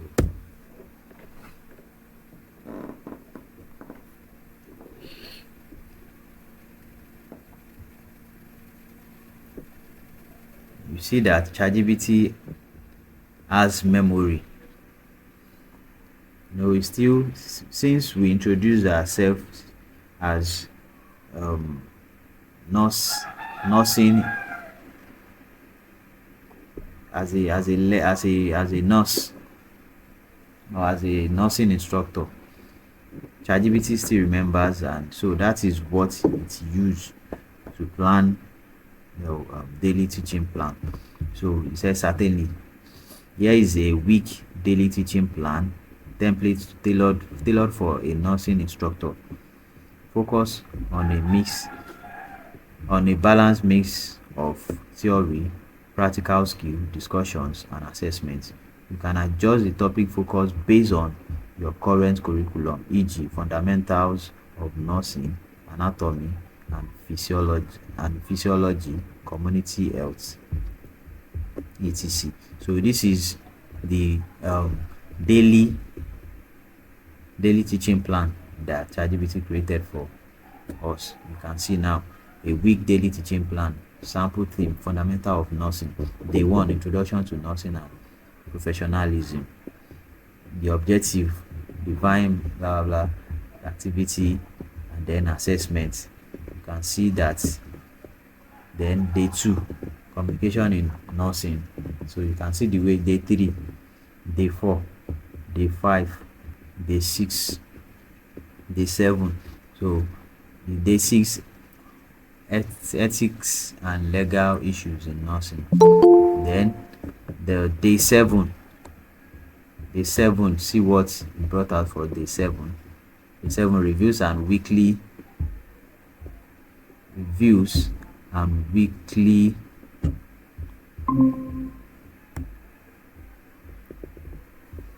let's see, okay, day 7, reviews and weekly assessments. So you can see, so that is for the day 7. So we just use ChatGPT to draft a daily teaching plan. So as an educator, so you can see, so these are things that ChatGPT can do for us. So moving forward, collaboration, you can also use it for collaboration, study support, and ethics, for supporting learning ethically. So let's take a look at that. Teach responsible usage, not replacing thinking but supporting it. So it's telling us that this is not to replace thinking, but it is used to support thinking. And secondly, it's also encourage students. It said we should encourage students to fact check, verify, cross reference. So that is, when ChatGPT gives you information, you still need to make your own what's it called, to read it very well, to fact check, verify, and cross reference. So you take a look at it very well, and also foster independent thoughts by using ChatGPT as a tool, not a crutch. So that's just the ethics for using ChatGPT in education. So the advanced idea now to build collaborative study group using shared prompts. Use ChatGPT to simulate debate partners or discussion prompts. Develop interactive learning modules, story based, gamify. So these are what you can use. These are the advanced ways you can use ChatGPT to generate study materials for your students. It's a note. While ChatGPT can generate strong academic content, always stress the importance of original thinking, citation, and academic integrity. So this is one thing that we need to note when we are trying to use ChatGPT for our students. So the next one is the next module is using ChatGPT for research project work. Using ChatGPT for research project work, that is for academic and professionals. In section 1, starting a research project. So getting started with top research, choose a topic or problem to solve. So when you want to start using it for a research, you need to choose a topic or a problem that you want to solve. Then define objectives and research questions. Then understand basic structure, title, understand basic structures like title, abstract, introduction, literature review, methodology, results, discussion, conclusion. So these are the elements of writing a project. This is what a project comprises of. So ChatGPT can do the whole of this for you from beginning to the end of your project. ChatGPT can write your title for you, your abstract, introduction, literature review, methodology, results, discussion, and even your conclusion. So ChatGPT can write your project from beginning to the end. But when you use, like I said earlier, when you asked your question, I said when you are using it, make sure whatever ChatGPT gives you, you still try. If it's something that is official, if it's something that is official, try as much as possible to rephrase it. You rephrase whatever it gives to you. So you tell it to rephrase it, you can tell it to summarize, you can tell it to rephrase in any tone. So make sure you rephrase, not the way it brought it out for you and you use it like that. If it's if it's a corporate document that will still be cross-checked anywhere you are sending it to. There are AIs that can detect AI, what you generate with AI too. So try to um, do due cross-checking and rephrase. Use some other English. ChatGPT can also rephrase for you. So, and going to the prompt example.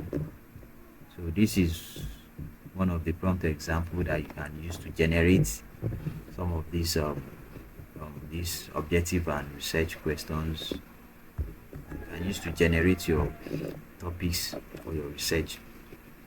Let's say, for instance, suggest 5 research topic ideas related to renewable energy for final year students. So if you give um, ChatGPT this, you send this to generate it for you, and you can also tell it to create an outline for a research paper on AI in education. So if you tell ChatGPT to do this, to also do it for you as well. So going to the practical, and ask ChatGPT to generate a topic idea based on your interest.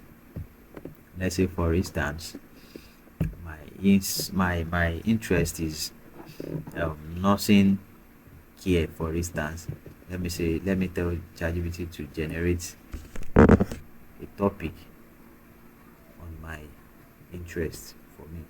So let me copy this and paste.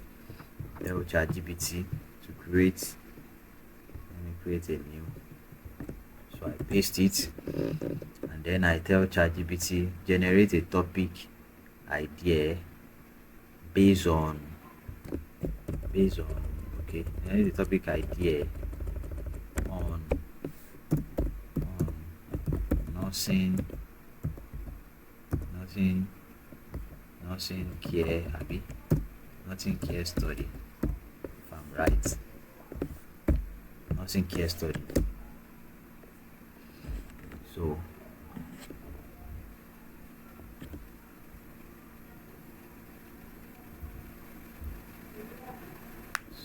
okay, these are topics, but my instruction, my prompt was not really exact, because I want to use this topic for project. So I'm supposed to give it an accurate prompt so that it will know that I want to use it for project. To generate a topic idea on nursing care study for projects, for research projects, for research for research projects. So let's see what it would. So this topic allows you to explore the role of, okay, so you can see the topic it gave me: the impact of nurse led patient education on medication adherence and hospital readmission rates in hypertensive patients. So this is a topic that I brought out for me. If I tell it, I can instruct it to give me like 10 topics on this particular um 10 topics idea on this particular field, or on this particular project, and it will list it out for me. If I tell it to give me 20, to give if I tell it to give me 50, to give me. So depending on the number of the number I tell ChatGPT to give me. So you have to be specific, you have to specify, you have to tell ChatGPT what you want in any time you are using ChatGPT.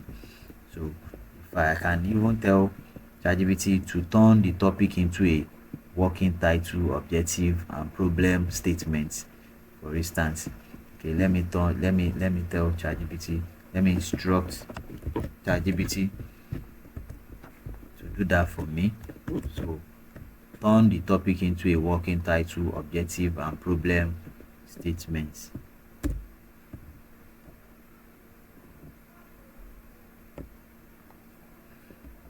So this is the outcome of what ChatGPT gave me. Working title: evaluating the impact of nurse-led patient education on on medication adherence and hospital readmission rate among hypertensive patients.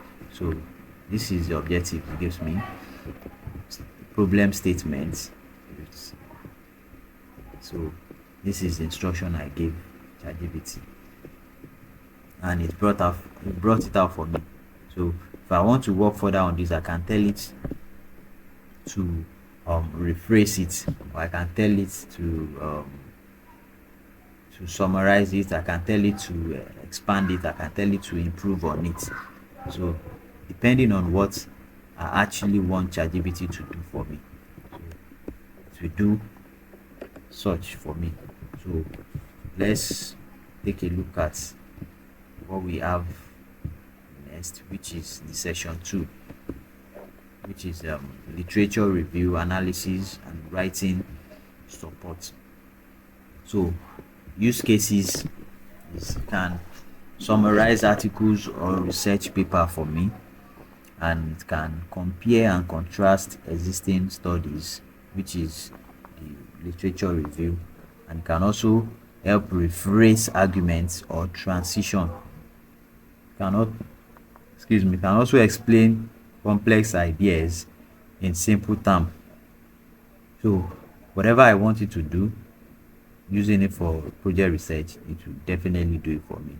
And these are prompt examples that you can use to generate any of the above. You can summarize. If I tell you to summarize the abstract, I just paste the abstract, it will summarize it for me. After summarizing, I can even tell it to rephrase for me, and it will rephrase for me. So, and I can also tell it to compare the findings of these two research studies. It would also do that for me. And I can tell it to rephrase this sentence in academic tone. So this is in academic tone. AI helps students learn faster. So you can also help me to to rephrase this topic in academic tone. So depending on, that's why I said something the other time, that depends on what you instruct ChatGPT to do, that it will do for you. Even after writing your article, your write-ups, your letter, your email, anything you are using it for, you still need to tell it, if it's something that is official, that you still need to tell it to rephrase for you, and it will rephrase as much as possible. You can tell it to rephrase. It will rephrase. If you want it to rephrase in academic tone, it will rephrase in academic tone. If you want it to rephrase in a friendly tone, it will rephrase in a corporate tone. It will rephrase in Microsoft Office tone, Microsoft company tone. It will rephrase in tone, Apple company tone. It will rephrase any tone that you want it to rephrase. Even if you want it to rephrase in, let's say, um, Professor Wale Soyinka tone, it will rephrase it. If you want it to rephrase in maybe Shakespeare tone, it will rephrase it. So any tone, just instruct it. It will do what? It will rephrase it. So let's say, for instance, find three. Going to the practical now, find three research paper. Use Google Scholar. Use ChatGPT to summarize each, identify similarity, differences, and extract and organize citations. So if we go to Google Scholar, for instance, let's say Google Scholar, let me copy, find three research paper. Let's say this is Google Scholar. Okay. Then I go to Google Scholar. Okay, let me look for a topic. Then we should look for three topics. Okay, summarize. Find three research paper. Find three research paper. We look for three research paper.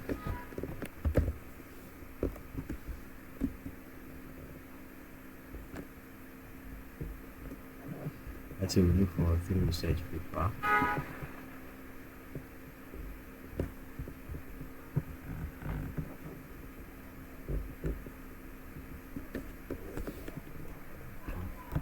Let's say, for instance, AI, artificial intelligence.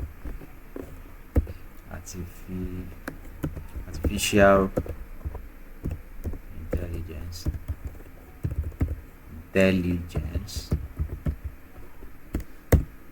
Then I click on it. You said your search did not match any article.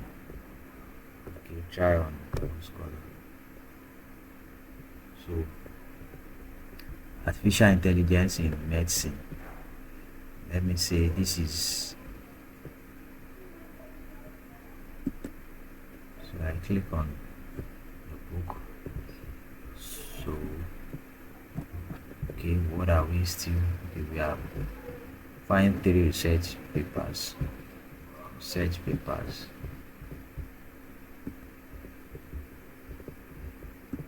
research papers. Anyway, not to take much of our time, let me just go straight. So we can do this on our own, summarize each, then identify similarity differences, extract and organize. So if you just instruct ChatGPT on all these three things, and it will give you a good result on it. Then going to the section 3, which is advanced structuring, reviewing and enhancing work. You can tell ChatGPT to write and refine methodology section for you, and get help writing clear, concise abstract. It would write a good abstract for you. Then can paraphrase and avoid plagiarism. So you can paraphrase. That is where rephrasing or paraphrasing comes in. You can paraphrase after writing all your topics or all your texts. Try to paraphrase or you rephrase whatever you have has given you. So you can also draft surveys or questionnaires for you. You can use ChatGPT to draft surveys and questionnaire. So these are the prompts that you can use for it. You can tell ChatGPT act as an academic editor. Telling ChatGPT to act as an academic editor, it would make it act in its maximum capacity in that role, because it will assume himself or it will assume itself in that role, in that office that you tell it to. So it's always good when you tell it to act as or act like. And then the second prompt you can use is write a neutral conclusion based on these findings. Then you can just paste it and it will do it for you. Then you can also tell it to design 10 survey questions to assess social media usage among teenagers. So you can also tell it to write for you. So these are prompts. Please kindly note all these prompts like act, write, generate and all those things. So they are good points, and when you structure your prompt well, it will give you a good result. So your structure, how to structure your prompt really matters, and the key words to use. So let's say for instance, for the practical now, draft a research outline and full abstract. If I copy this and paste it, it will do it for me. Use ChatGPT to write and refine your methodology and hypothesis. So you can refine it for me as well. Use it to create survey with clear questions and options. It can also do that for me. So those are the things ChatGPT can do for me. So so those are the things it can do for me. So let's take a look at the the next the next the next module. So this, which is using ChatGPT for market research and analysis. Why you are seeing these modules the way it is because after creating all the modules, so I wanted to do this training in such a way that the topics will follow each other. So while we are arranging it to follow each other, so I forgot to change the modules. So I'll do that after this class, then resend to you. That is why you are seeing this module 1 below. So it's supposed to be in order. So coming to this, using ChatGPT for market research and analysis. This is a very good very good for people in this field. Introduction to market research with ChatGPT. Are we together? Yes. Okay. So introduction to market research with ChatGPT. What is market research? Market research involves gathering data about target audiences, competitors, trends, and customer needs. Why use ChatGPT? Use it for to summarize large text from article reports. Use it to analyze customer reviews or survey. Use it to simulate customer personas. And use it to generate questions for survey and um, interviews. So example of prompts that we use to summarize that we can use to summarize is you can say summarize the key challenges small businesses face in the e-commerce industry in 2024. For instance, if you copy this and paste it there on ChatGPT to give us a reasonable and a good result. So for the practical, ask ChatGPT to list top 5 trends in a niche.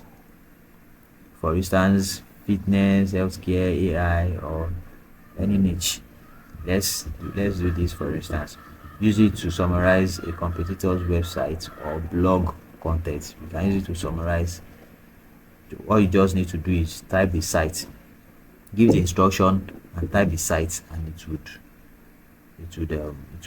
summarize it for you, and you see. But let me do this practical for us. Let's see. List top 5 in AI. Okay, so let me copy, then paste. For instance, let me create a new chat. So let me paste it. So generate, so list, okay, list top 5, list top 5 trends in a niche. Okay, let me say, okay, in fitness or skincare or AI. Which one should I use? Okay, let me use fitness then. In fitness, fitness. So, let's say this is top 5 trend in fitness in a niche, e.g. fitness. So let's see the result of what it said.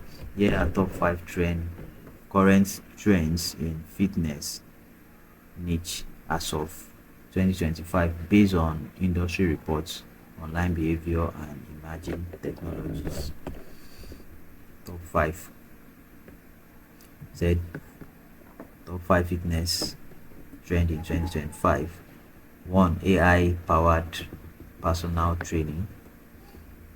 AI powered personal training, wearable tech, and health integration. 3. Hybrid fitness models, online plus offline. Then 4. Wellness. Holistic wellness. Holistic wellness. Please mute your mic, oh, sir. So holistic wellness. So you can see that brought out. These are the 5. Um, then the 5th one is short form high intensity workouts. So these are the 5. You could see that it generates top 5 fitness trend in 2025. So you can see the way it analyzes and bring out the information. Then moving, let's take a look at using it to summarize a competitor's website or blog content. Let's say there's a particular, maybe you have a competitor that you want to summarize their website or their blog, to know how they are company, to know how they work, to know how they function, to know how they get customers, to know how they are moving ahead of you. All you need to do is just type this um, copy this prompt, then insert the website or the blog. It will go there. You don't need to go and copy the information there. Just instruct ChatGPT and mention the site that this is. It will go there and go and do the necessary thing for you. So that is for the second for the section one. Then going to the section two, which is market segmentation and competitive research. Use cases. These are what you can use it for: segmenting target market by behavior or demographics, analyzing competitors' strengths, weaknesses, extracting product insights from reviews. So these are what ChatGPT can do for you. All you just need to do is, copy this, just instruct it, and then it will give you. So these are prompt example that you can use for market segmentation and competitive research. Create three idea customer personnel for a vegan snack brand targeting Gen Z. If you copy this and use it, it will give a SWOT analysis of Indomie noodles based on online presence. It will also give you analyze the most common complaints in iPhone 15 customer review.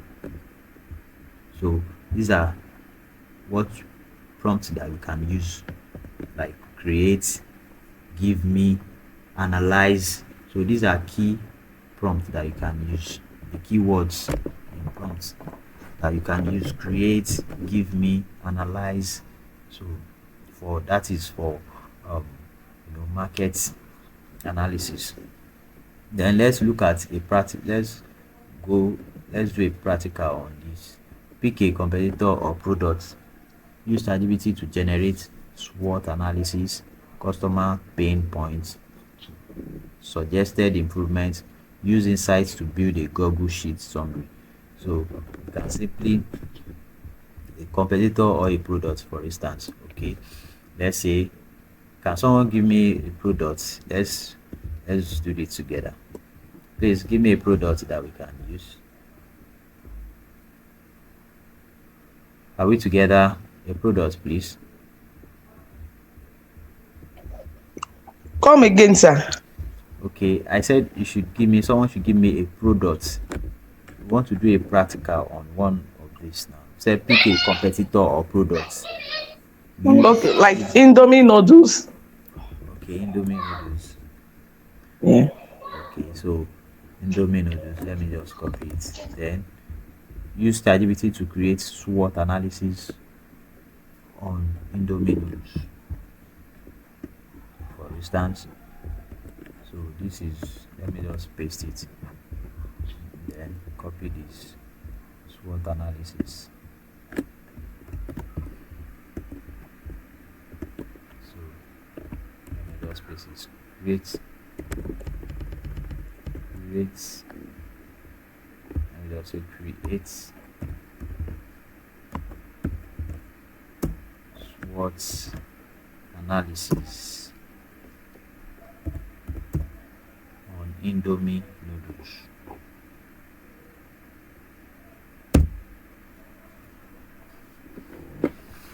So this is the SWOT analysis for Indomie noodles, for instance.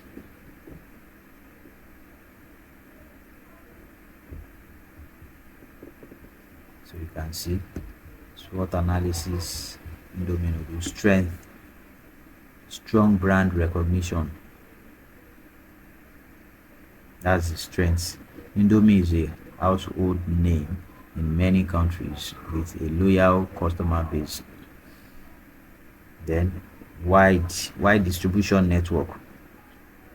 Wide distribution network available in supermarket, kiosk, and local shops across Africa, Asia, and Middle East. Favorites of flavor. Offer a wide range of flavor that cater to local tastes: onion, chicken, pepper soup, and jollof rice in Nigeria. Affordable pricing. local manufacturing, strong marketing strategy. So, and their weakness is health concern, perception of being unhealthy due to high sodium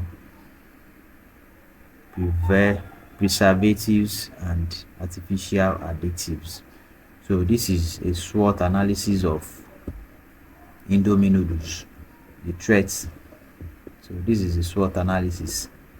You can see their the SWOT analysis, their weaknesses, opportunities, and threats.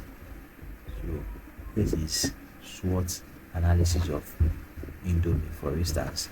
And looking at let's take a look at the customer pain points of Indomie. Customer pain of Indomie. So just copy and paste.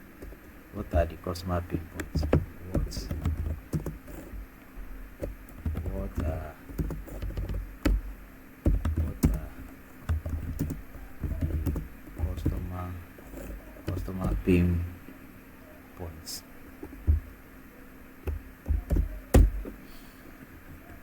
So you can see here are some customer pain points associated with Indomie noodles based on customer behavior, feedback trends, and market dynamics. So you can see customer pain points, Indomie noodles, health and health and nutrition concern, inconsistency in taste and quality, packaging limitation, limited variety in some regions, cooking time and preparation, price fluctuation, environmental concern. So these are the pain point of customers. So then suggestion now, if we saw what's the suggestion to all this? Suggest improvements. Suggest improvements, for instance. Let's tell ChatGPT to suggest improvements. So suggest improvement for Indomie noodles. LDR product line, improve consistency and quality control, packaging enhancements, product diversification, flavor expansion and localization. So you can see, and localization, transparent and clear branding, strengthening online and community engagement. So these are ways they can improve. So we now say use insights to build a Google. So if we just instruct it to use this insight to build Google Sheet summary, so it will just summarize and put this in a Google Sheet. So it's as simple as that. Then going to the section 3, which is trend analysis, product fit, and strategy. Use ChatGPT to detect and explain emerging trends from news, blogs, predict shifts in customer behavior, evaluate market product fit, generate product improvement strategy. So these are what you can use ChatGPT to do when you are trying to analyze trend, product fit, strategy. So these are ways in which you can use ChatGPT. The prompts that you can use for it, you can use this based on 5 articles about remote work, summarize the top emerging trend and how they affect productivity apps. This is a good prompt to use. Act like a market analyst. Give this startup idea a virtual healthcare service. Tell me what market to target and why. So let's use this practical.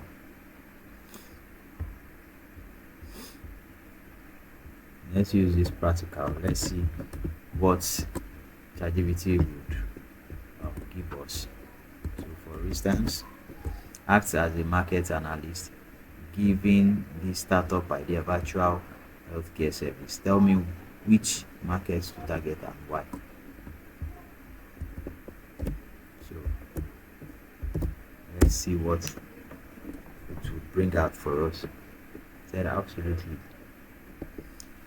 Absolutely. As a market analyst, here is a breakdown of high potential markets for a virtual healthcare service startup along with the reasoning for each.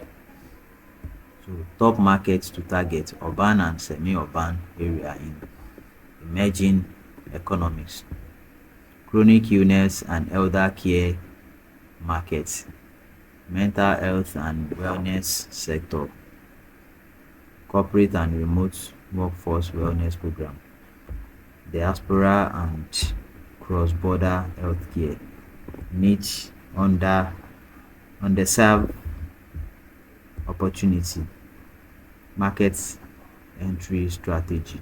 So this was the result of the prompt we gave um, ChatGPT based on this. So feed ChatGPT snippet from 3 blog, ask it to synthesize finding into a one insight report, export insight into slides. So these are practicals that we can take a look at later itself. So going to the next module, ChatGPT, using ChatGPT for a data analysis. Yeah, some of us we are data analysts and um, we can as well use we can as well use ChatGPT AI tool for data analysis. So let's take a look at the session 1, introduction to data analysis. What is data analysis? Data analysis is the process of inspecting, cleaning, and modeling data to discover useful insights.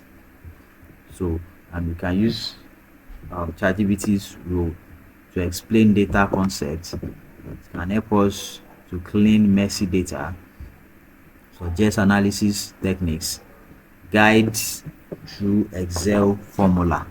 So basically, for our data analysis, we can do all this using ChatGPT. Can clean our dirty concepts, data concepts. So for instance, like I told us, let's say for instance you want to use ChatGPT for your data analysis. Like I told us, the free version, don't upload important documents on the free version. Even if you are through working with it, if you want to delete it, it will show you that it has deleted, but no, it does not delete. Does not delete because they use it to train a machine, so it will be it's there permanently. It's only on the paid version that when you delete it will delete permanently. So note that. So let's say we want to use ChatGPT for our data analysis. That's the type of prompt you can use. You can say explain the difference between descriptive and inferential statistics. Can say suggest steps to analyze survey data in Excel. Help me clean this data set. Just paste the row, just paste few rows of the data set. Even you can as well, you can just upload um the Excel file. You can upload it and tell it to clean. It will clean for you. Once you upload, it will clean it for you. Then going to the practical, ask ChatGPT to suggest how to clean or organize a simple data set. If you have a particular data set that you want to clean, for instance, the first thing you do in data analysis is you clean your data, and then after cleaning your data, then you um, after cleaning your data, then you put it on a table before you now do your you create your chart. Then after creating your chart, then you do your report on it, creating your dashboard.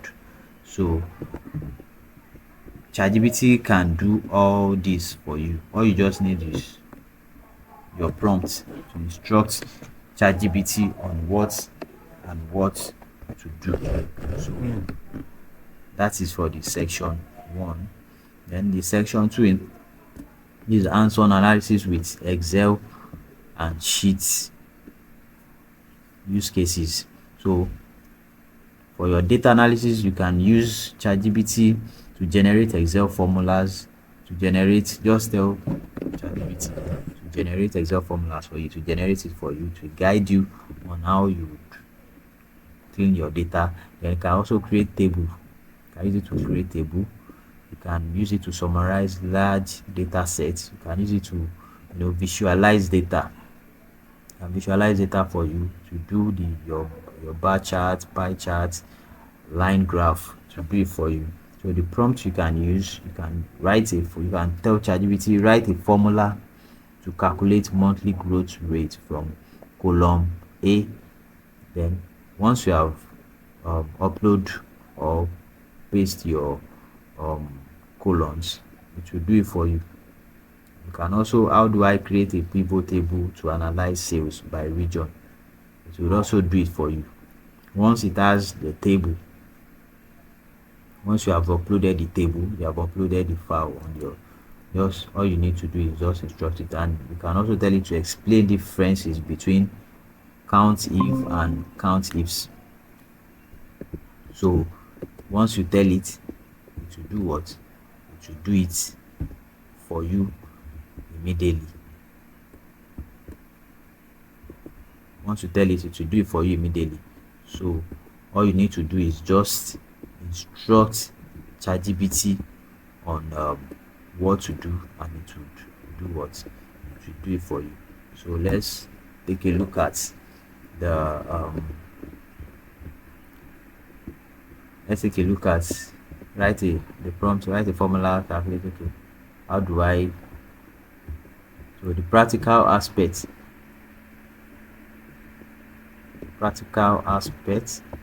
let's take a look at it. ChatGPT upload a sample Excel or Google Sheet. ChatGPT to clean and organize.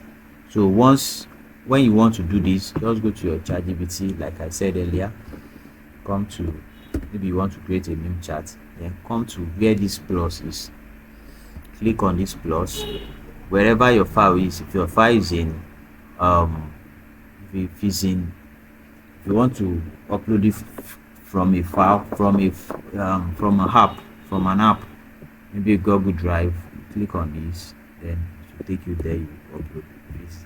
If the file is in your computer, just click add photo and file. Once you click on this, for instance, then it will take you to where, let's say for instance I want to upload, then I click on this particular, then I click open, then it will take me there. So let's say I want to upload, okay, let's say for instance I want to analyze a particular document now. Do I have any let me see if I have any dirty file that we can clean and then use. So let's say for instance, okay, I think I have something here that we can use. Okay, exact sample. Okay, let me see this. Let me open this first. Let me see. So I want to check out this before I upload it. Okay, let's say for instance I have these 3 tables. Okay, let me use this then. So I upload this. All I just need to do is instruct ChatGPT on what to do. Let's say for instance clean and organize. Okay, there's nothing to clean on that. Let me look for another table that we can use, that we can clean something on. Data for Excel. Okay, me see what I have here.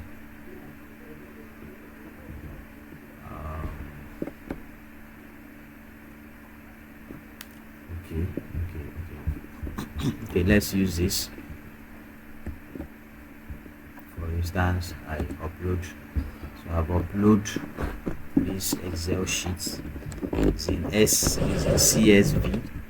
So I've uploaded it and I copy this instruction.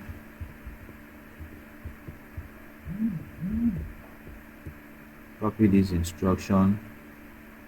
Okay, where is the practical that we are doing?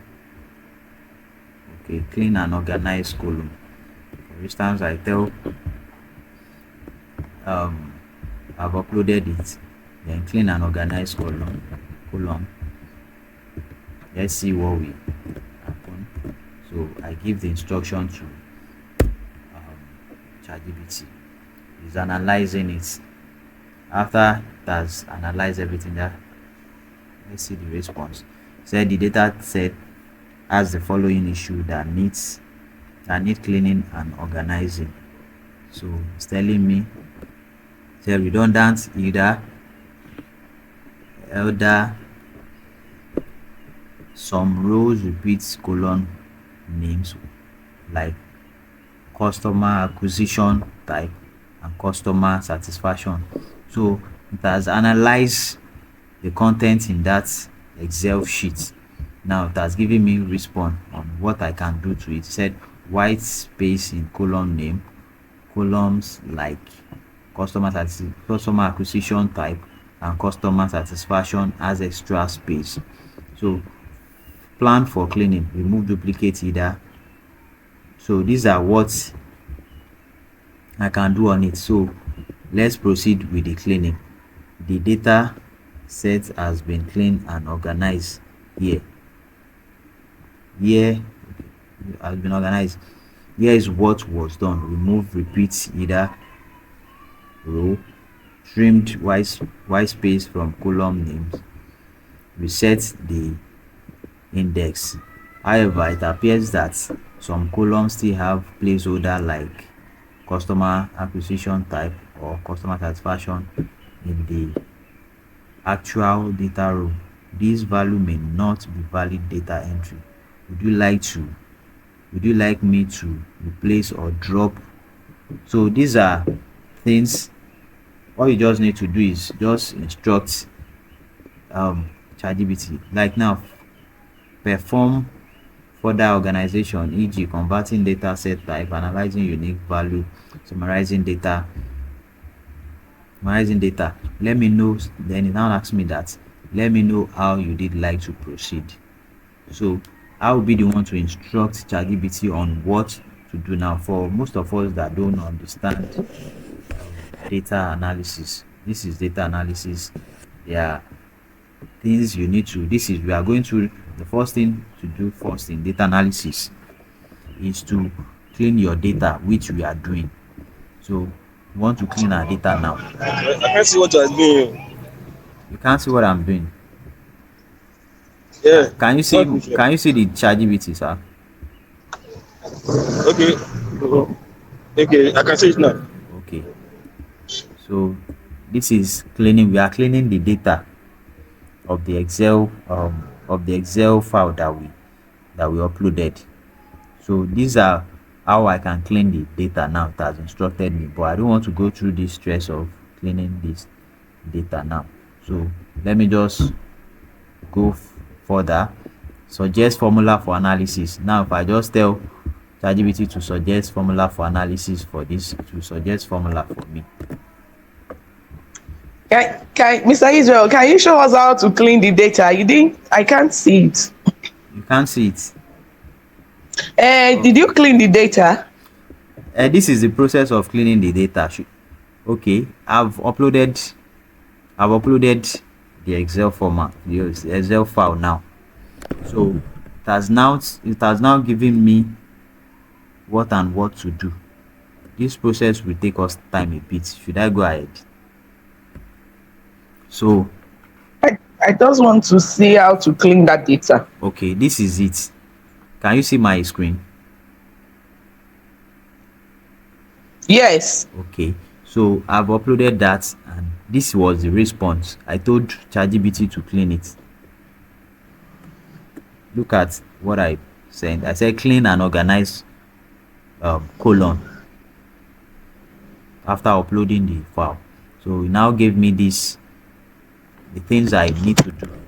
It said the data set has the following issue that need cleaning and organizing. So it has given me the issue of the data set that we are using now. It said redundant either some rows repeat column names like customer acquisition. So this is, let me open the file for you so that you understand, um, like I was telling you.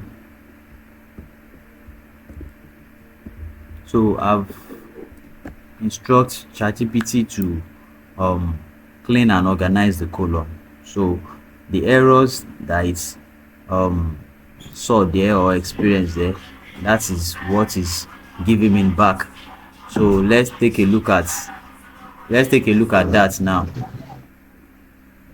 Data set has the following issue that need cleaning and organizing. So redundant either some row repeats colon names like customer acquisition. So I wanted to show you the file, the data set that we are using that needs to be cleaned. Can you still see my screen?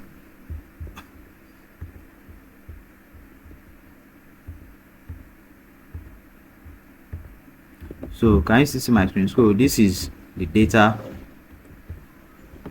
So after I paste and tell ChatGPT to clean and organize the data now, this was the result it brought. I said redundant either some rows repeat colon names like customer acquisition type and customer satisfaction, and white space in column names, that is blank space in column names where the column name is, there's white space there, like customer acquisition type and customer satisfaction have extra space. So those ones have extra space. So data consistency, it looks like some value in row might be placeholders or error, e.g. repeated colon either in data row. So it has given me the errors, the issues on the data, on the file, on the data sets we are working on. So the plan for cleaning now, it now gives you the procedure and ways you can clean the data set. So we said cleaning plan for cleaning: remove duplicates either row. So if you want to remove it, all you just need to do is copy this and tell ChatGPT, copy this, then copy it, then paste it. Say okay, remove duplicate either row, stripe extra white space from column names, remove rows where all value match the column headers, reset the index for a clean data frame. So all you just need to do is copy, then paste it and click enter. It will do this cleaning for you. Then it will now tell you proceed now. Say the data has been cleaned and organized. Here is what was done after you have followed that instruction, this instruction above. Then this is what it has done for you. It has removed the repeated either row, trim white space from column names, reset the index. That is what it has done for you. Then now said, however, appears that some columns still have placeholder value like customer acquisition type or customer satisfaction in the actual data row. This value may not be valid data entry. So now give us option of what to do. Would you like me to one, replace or drop row containing placeholder value like customer acquisition type or customer satisfaction. Then two, perform further organization, e.g. converting data types, analyzing unique value, summarizing data. So these are the procedures it has given us. So you now be the one to tell it what to do. So any instruction you give to it now, that is what it will do to help you clean your data. So after cleaning the data, then summarize the data insight. It will summarize, or okay, after cleaning it, then suggest formula for analysis. If we copy this now and paste for it to suggest, okay, let's say okay, suggest formula analysis, then it will suggest formula analysis. Look at the formula that you can use. These are formula you can use. Excel, you see now on the Excel, so these are formula you can use. This formula: total revenue, average price or per unit, revenue per product, customer satisfaction, customer acquisition analysis, unique acquisition method, delivery performance, return and satisfaction, time-based insights. So these are formula that you can use. That's giving you formula that you use.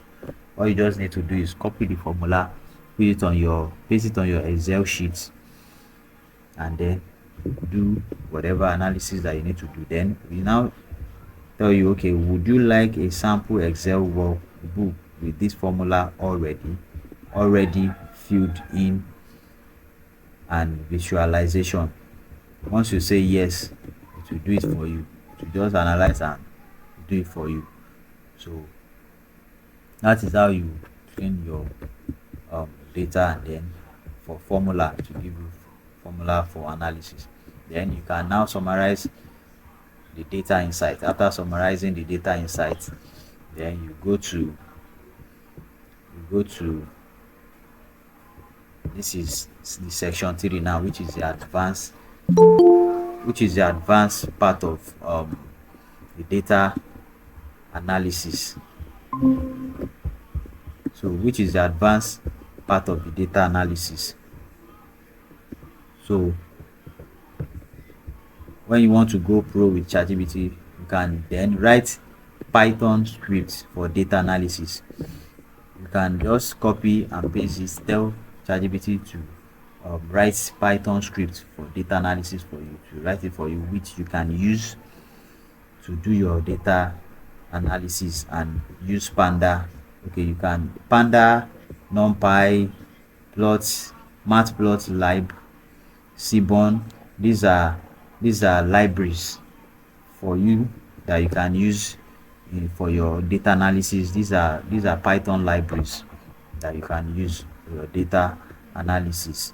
So perform exploratory data analysis, automate report. So once you ChatGPT can help you do all of this. All you just need to do is just tell ChatGPT what you want. Let's say for instance, let's use one of the prompts here. Say write a Python script to clean a CSV file and calculate average sales. Let's say for instance we want to use Python script. Let's copy this for instance and paste it there. Okay, Python script. Write a Python script to clean that file we have up there is CSV file. So let's instruct ChatGPT and let's see what it will. I'm not sure if sales, if sales is there, but if it's there, it will give us the formula. So you can see this is the formula. You can see, so this is the formula to use for our Python. So ChatGPT, all you just need to do is copy this formula, go and paste it in your Python, and it will give you, and you do the necessary arrangement, then it will give you your results. Then we can as well explain this Panda code. Okay, like for instance, If you want to explain this code, you can paste it to explain it. Let's say for instance, okay, copy this and say so. Let's say okay, should ChatGPT should explain this code for us. The code is df dot group by bracket region dot sum. So you can see the way it's breaking it down is explaining it, what the code means. You can see. So these are numerous things that ChatGPT can do. Excuse me. Help me create a histogram using Seaborn with this data. Then you paste. If you just copy this and paste the data, it will give you. So that is the example. Then moving to the practical, write and explain a data analysis script. Generate visualization, automate data task. So you can use this in your Jupyter. Just type this, then copy the code and go and input it.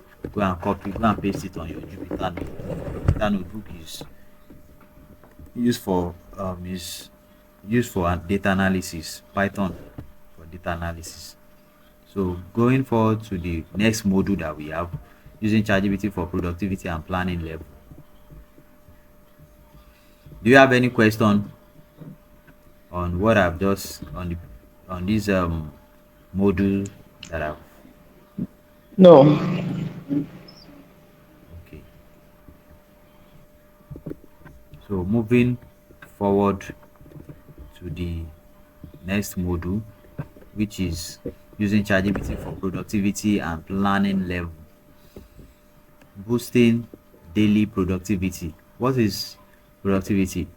Productivity is doing the right thing at the right time, efficiently and effectively. So ChatGPT can ChatGPT's role is to act as a virtual assistant, help prioritize tasks, create simple productivity routine, generate checklists and reminders. So prompt example that we can use. Just tell ChatGPT, send this prompt, copy this prompt and paste.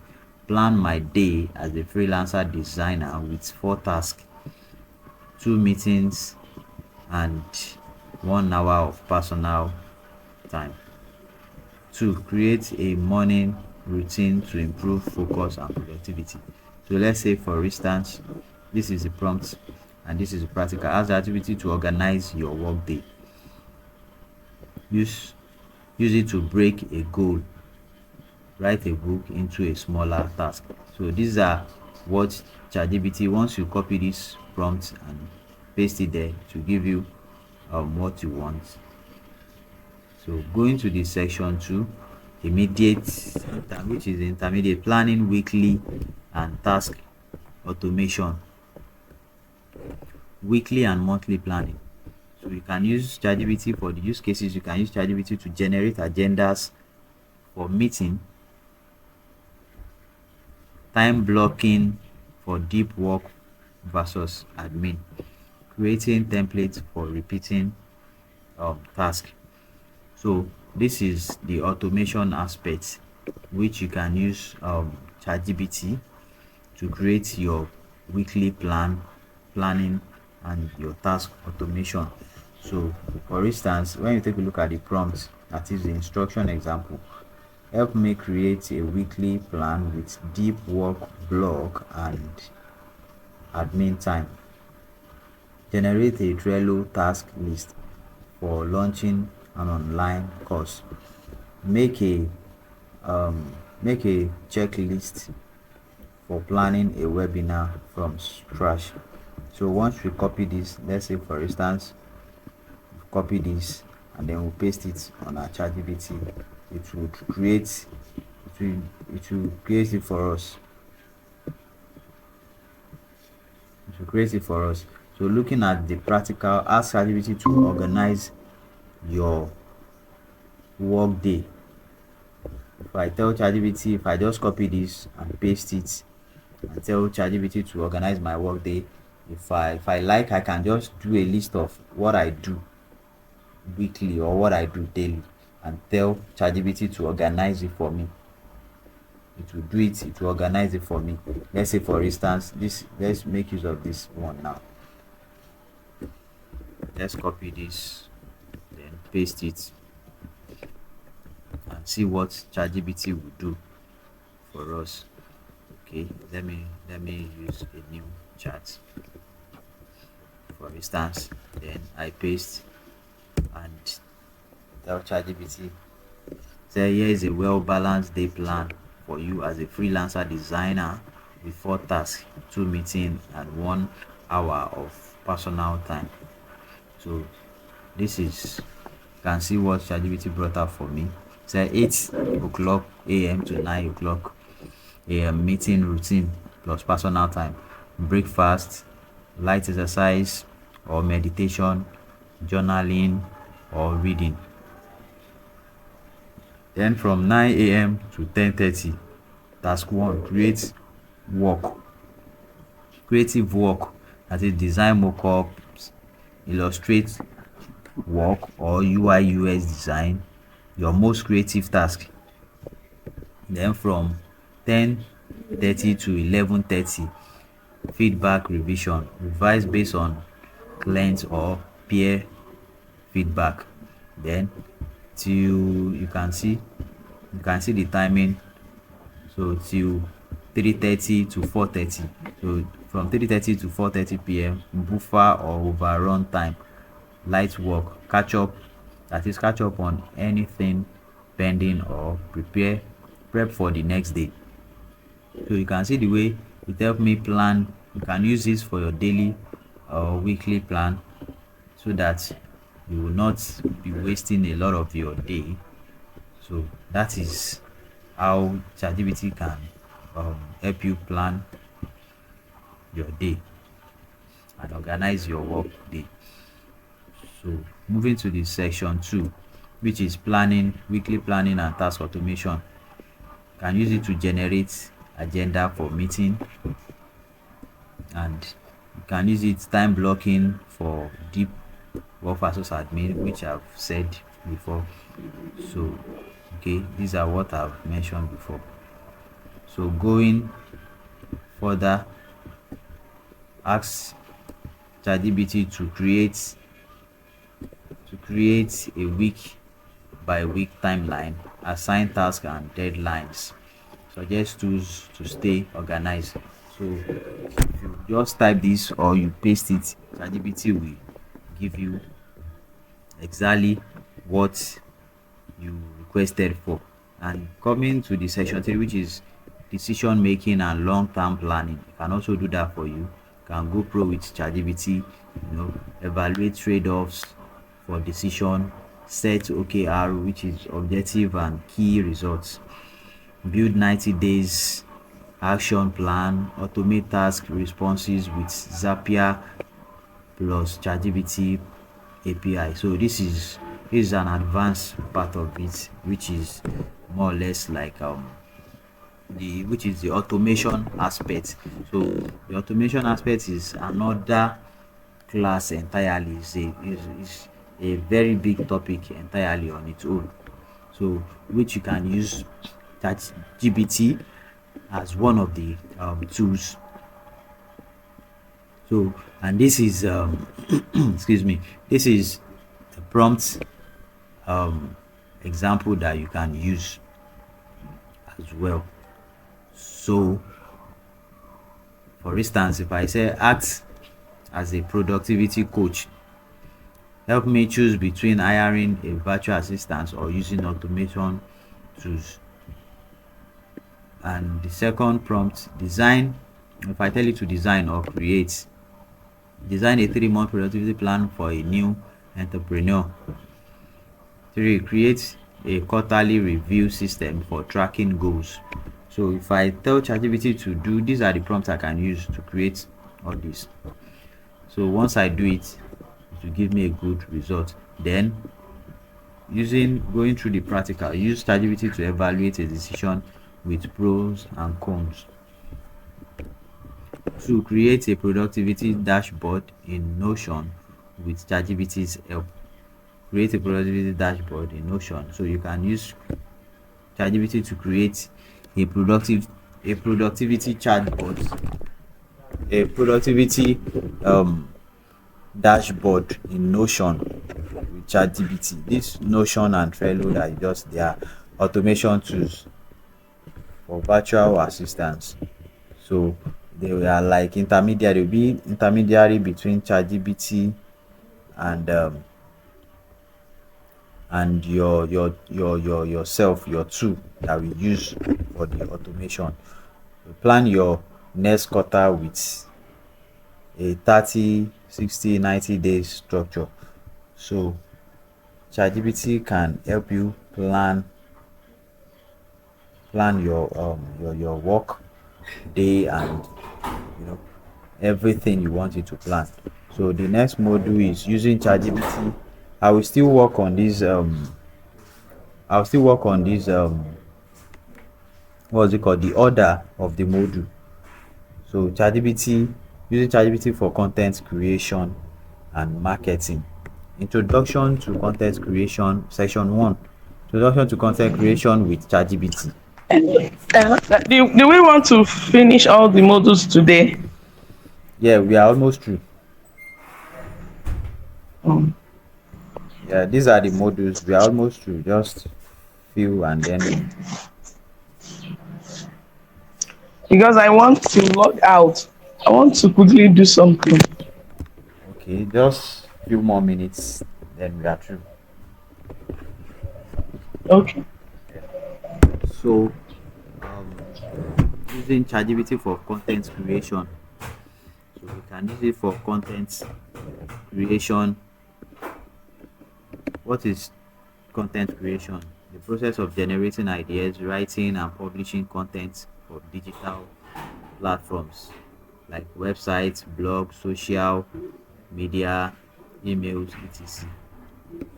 So ChatGPT's role, you can use it to brainstorm ideas, generate outlines or full drafts, rewrite or repurpose existing content, adapt tone style for different audiences. So this is these are what you can use ChatGPT for. So for the practical, generate a list of content ideas based on a product or niche. Let's say for instance virtual health service. Ask ChatGPT to rewrite a Facebook post. So you can use it to rewrite a Facebook post. All you need is just instruct it. So these are things that you can do creating content on social media. You can use it to write blog, emails, posts, and social posts and all. So there are things you can do with ChatGPT, but make sure when you write all those things, you still rephrase or paraphrase whatever you are doing. So you still so you can use it to paraphrase after doing all those things. So write for the use case, you can use it to write full blog post, creating email marketing campaign, generating generating captions, generating caption hooks and CTAs. So these are what you can, and you can use it to also design flyer. Just you can use it to do virtually almost anything you want to do. For instance, use ChatGPT to write a blog article outline, call for action for landing page, weekly email newsletter sample. So those are things that you can use ChatGPT for, and you can also use it for your SEO, brand voice, and strategy. So all you just need to do is input these prompts that you are seeing here, input it and instruct ChatGPT on what to do. ChatGPT is all about prompting, how you construct your prompts and the right prompt to use. For instance, looking at this practical now, paste an old blog article and ask ChatGPT to rewrite it for a new audience, e.g., Gen Z or professionals. It will write it out for you, or turn it into a YouTube script to do that for you. So those are things ChatGPT can do for you. And this is the next module, enhancing creativity with ChatGPT. So you can use it to enhance your creativity, brainstorming and ideation, like generating original ideas and angles, helps overcome creative blocks, suggest formats, themes, and styles. So these are what you can do with ChatGPT. Can help you brainstorm, and you can as well go into the section 2, creating visual content with AI support.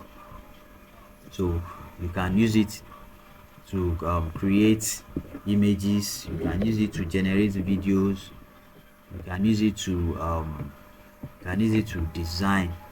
So for instance, this Canva Adobe Express for visual is also part of ChatGPT, where I showed you the types of ChatGPT that we have. You see there, this Dell E for image generation, you can use it to generate image. Figma, you see there, Figma/Miro for collaborative design, you use it for design, that's for UI UX. So these are the prompt example that you can use for it. So when you have in your own leisure time, you can try something out on the practicalize it. Then the last but not the least, which is how to use ChatGPT for business. And okay, it's not the last though, but it's um, second to the last, let me say. How to use ChatGPT for business and branding. So you can use it to develop you can use it to define your business mission, value, tone, and audience. And you can use it to, what it can do for you, develop brand voice and style. You can also generate business names, taglines, and slogans for you. So for instance, if we look at the practical aspect of it, use ChatGPT to define your business niche and mission. If you just click on this, it will ask you for your business name, then it will write something out for you. Generate brand elements like a slogan or unique value proportion. It will also do that for you. Then if you want it, which is the section 2, for your marketing and outreach, you can use it you can use it to write marketing emails, add copy, sales page, and you can use it to create campaign ideas, calendar, social media captions. You can use it to segment audiences and tailor messages. So these are what you can do. You can, in your leisure time, pick a product or services and copy these prompts using the practical, and use it to generate something for your business, and you will see how wonderful ChatGPT is. And the third section, which is automation, system, and strategy planning. So this is automation. You use ChatGPT to simulate business scenario or strategy model, or you can use it to write SOP, standard operating procedures, and you can use it to draft proposal, onboarding documents, customer responses, and FAQ, frequently asked questions. You can use it to draft it. You can use it to draft your terms and policy. You can use it to automate repeatable tasks using tools like Zapier or Make plus ChatGPT. This is the automation part of it. For instance, if you want to automate your WhatsApp or your Facebook or your CRM, for you to be able to anytime you are not online or something, your business can still go on with the use of the automation tools. So these are tools that you can integrate into your ChatGPT disappear or make. You integrate it into your ChatGPT, it will it will work automatically to auto respond messages for you when you are not available to attend to your customers, to your clients. So those are the those are what ChatGPT can do for you. And can also generate multiple version of client pitch email combined with automation platform for real-time AI responses. So now coming to the last one, which is hello, are we still there? Okay, which is Yes, right. okay, thank you. So which is the how to make money with ChatGPT.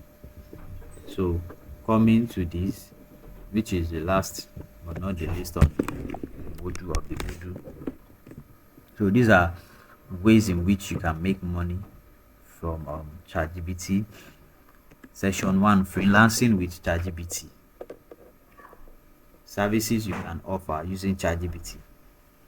You can offer content writing, like you write blogs, you write for blogs, adverts, social media, and the likes.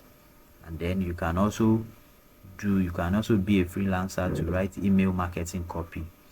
Email marketing copy is write write-ups for companies. Write email marketing copy for companies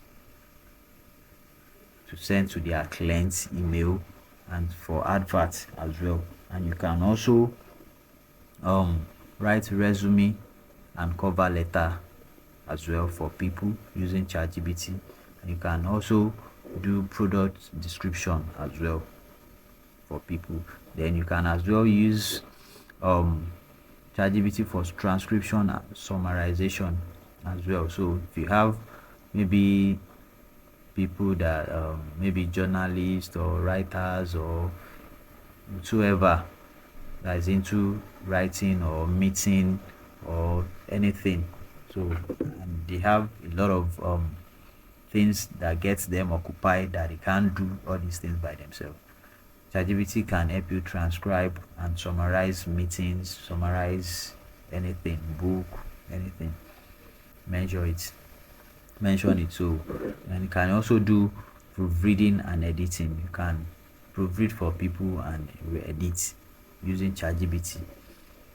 Then you can chatbot setup and script writing. Chatbot setup, like I said, you can if you know how to use that is the automation aspect for creating chatbots when customers all these messages that you see when the auto respond when you are not online, that attends to your clients, that attends to your customer. Like for instance, you go to a website and you see by the right hand side down below the right hand side you see a um, support icon there, and you click on it, and the next thing is you see hi, how can we help you, what do you want us to do, tell us what we can do for you, blah blah blah. And you start chatting with the bot, and it's respond or replies your messages. So that is chatbot. If you know how to set it up, you also use ChatGPT to set it up as well. And script writing, you can also write scripts for people. And then course/training material development, you can use ChatGPT to develop any training material, any course material. You can use it. So all you just need is just to know how you do your prompts, how to instruct ChatGPT to do its prompting for you, to instruct ChatGPT to do it for you. So, like for instance, the practical task: create a Fiverr. Fiverr and Upwork. They are platform where freelancers get jobs. So, if you can create a Fiverr or Upwork gig using ChatGPT. You can use it to write your service description and delivery template, and you can use it to create client questionnaire templates using ChatGPT. So these are what you can do with ChatGPT. And the section 2, business building and products. You can make money from this as well. Product idea, give product idea, you create product idea with ChatGPT. You can also create ebooks and guide with ChatGPT. You can make money from this as well. Templates, like create templates, email, content, calendar, SOP. You create templates with ChatGPT. You can do that for companies, you can do that for people as well.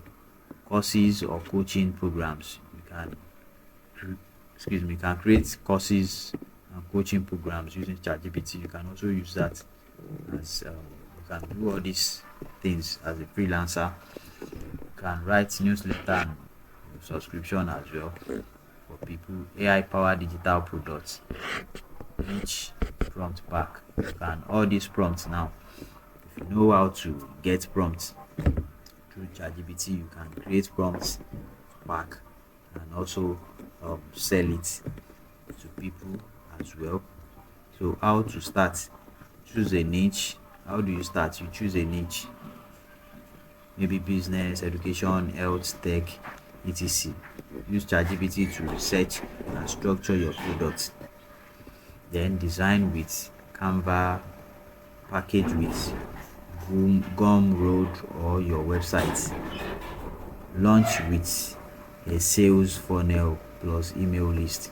So that is how to start. Then prompts that you can use. These are prompt examples that you can use. Then passive, when you want to make a passive income and automation, so long time income stream. Sell pre-made digital products like ebook, templates, prompt pack. These are passive. These are long term income. Then launch a monetized YouTube or blog powered by ChatGPT. That is when you can create a YouTube or blog that you use ChatGPT to create content there. And you can also use other AI tools to enhance or to help you create content on YouTube. Then you can build AI assisted tools with developers, apps, bots, blogging. That is, if you know a little um, of how you can have your way around that. That is more of automation. Create plugin and a little programming. Not much programming, just little. Just have an idea, and then you can also use that to make money. Affiliate marketing with AI tools. Earning commission. You can use AI tools to sort and generate articles, write-ups, things um, that would bring customers to your social media or site, so that can, when they click your link, your affiliate link, then that is you making or earning commission through that. So with the use of ChatGPT or either or other AI tools, you can write or generate images or video or create or design things or write things that would attract people or market. How you can also use it to market products that can, through their affiliate link, you can generate and make and earn some money from there. So but this combined with automation, this is automation aspect. So combine use Zapier productivity to build passive system. It's the same that works without you being there, without you operating it. So set up automated lead magnets and email flow. So this is still automation.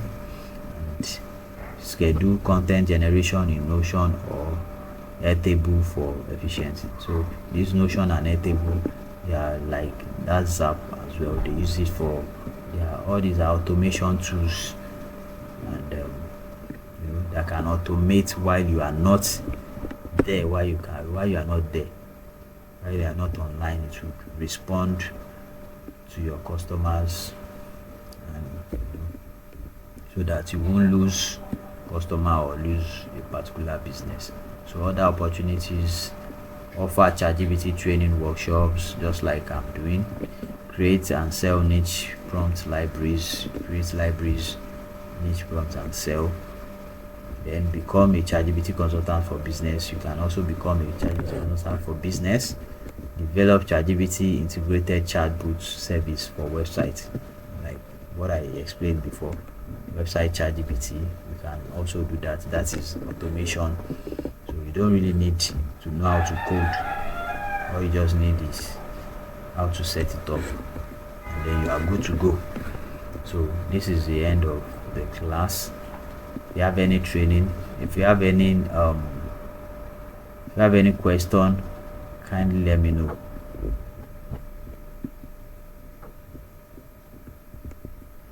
Any question? And I just want to advise that you send us this the copy. Then by the time I go through it, if I have any Question? question, I will let you know. Yes. Okay, that'll be fine. No problem about that. Thank you.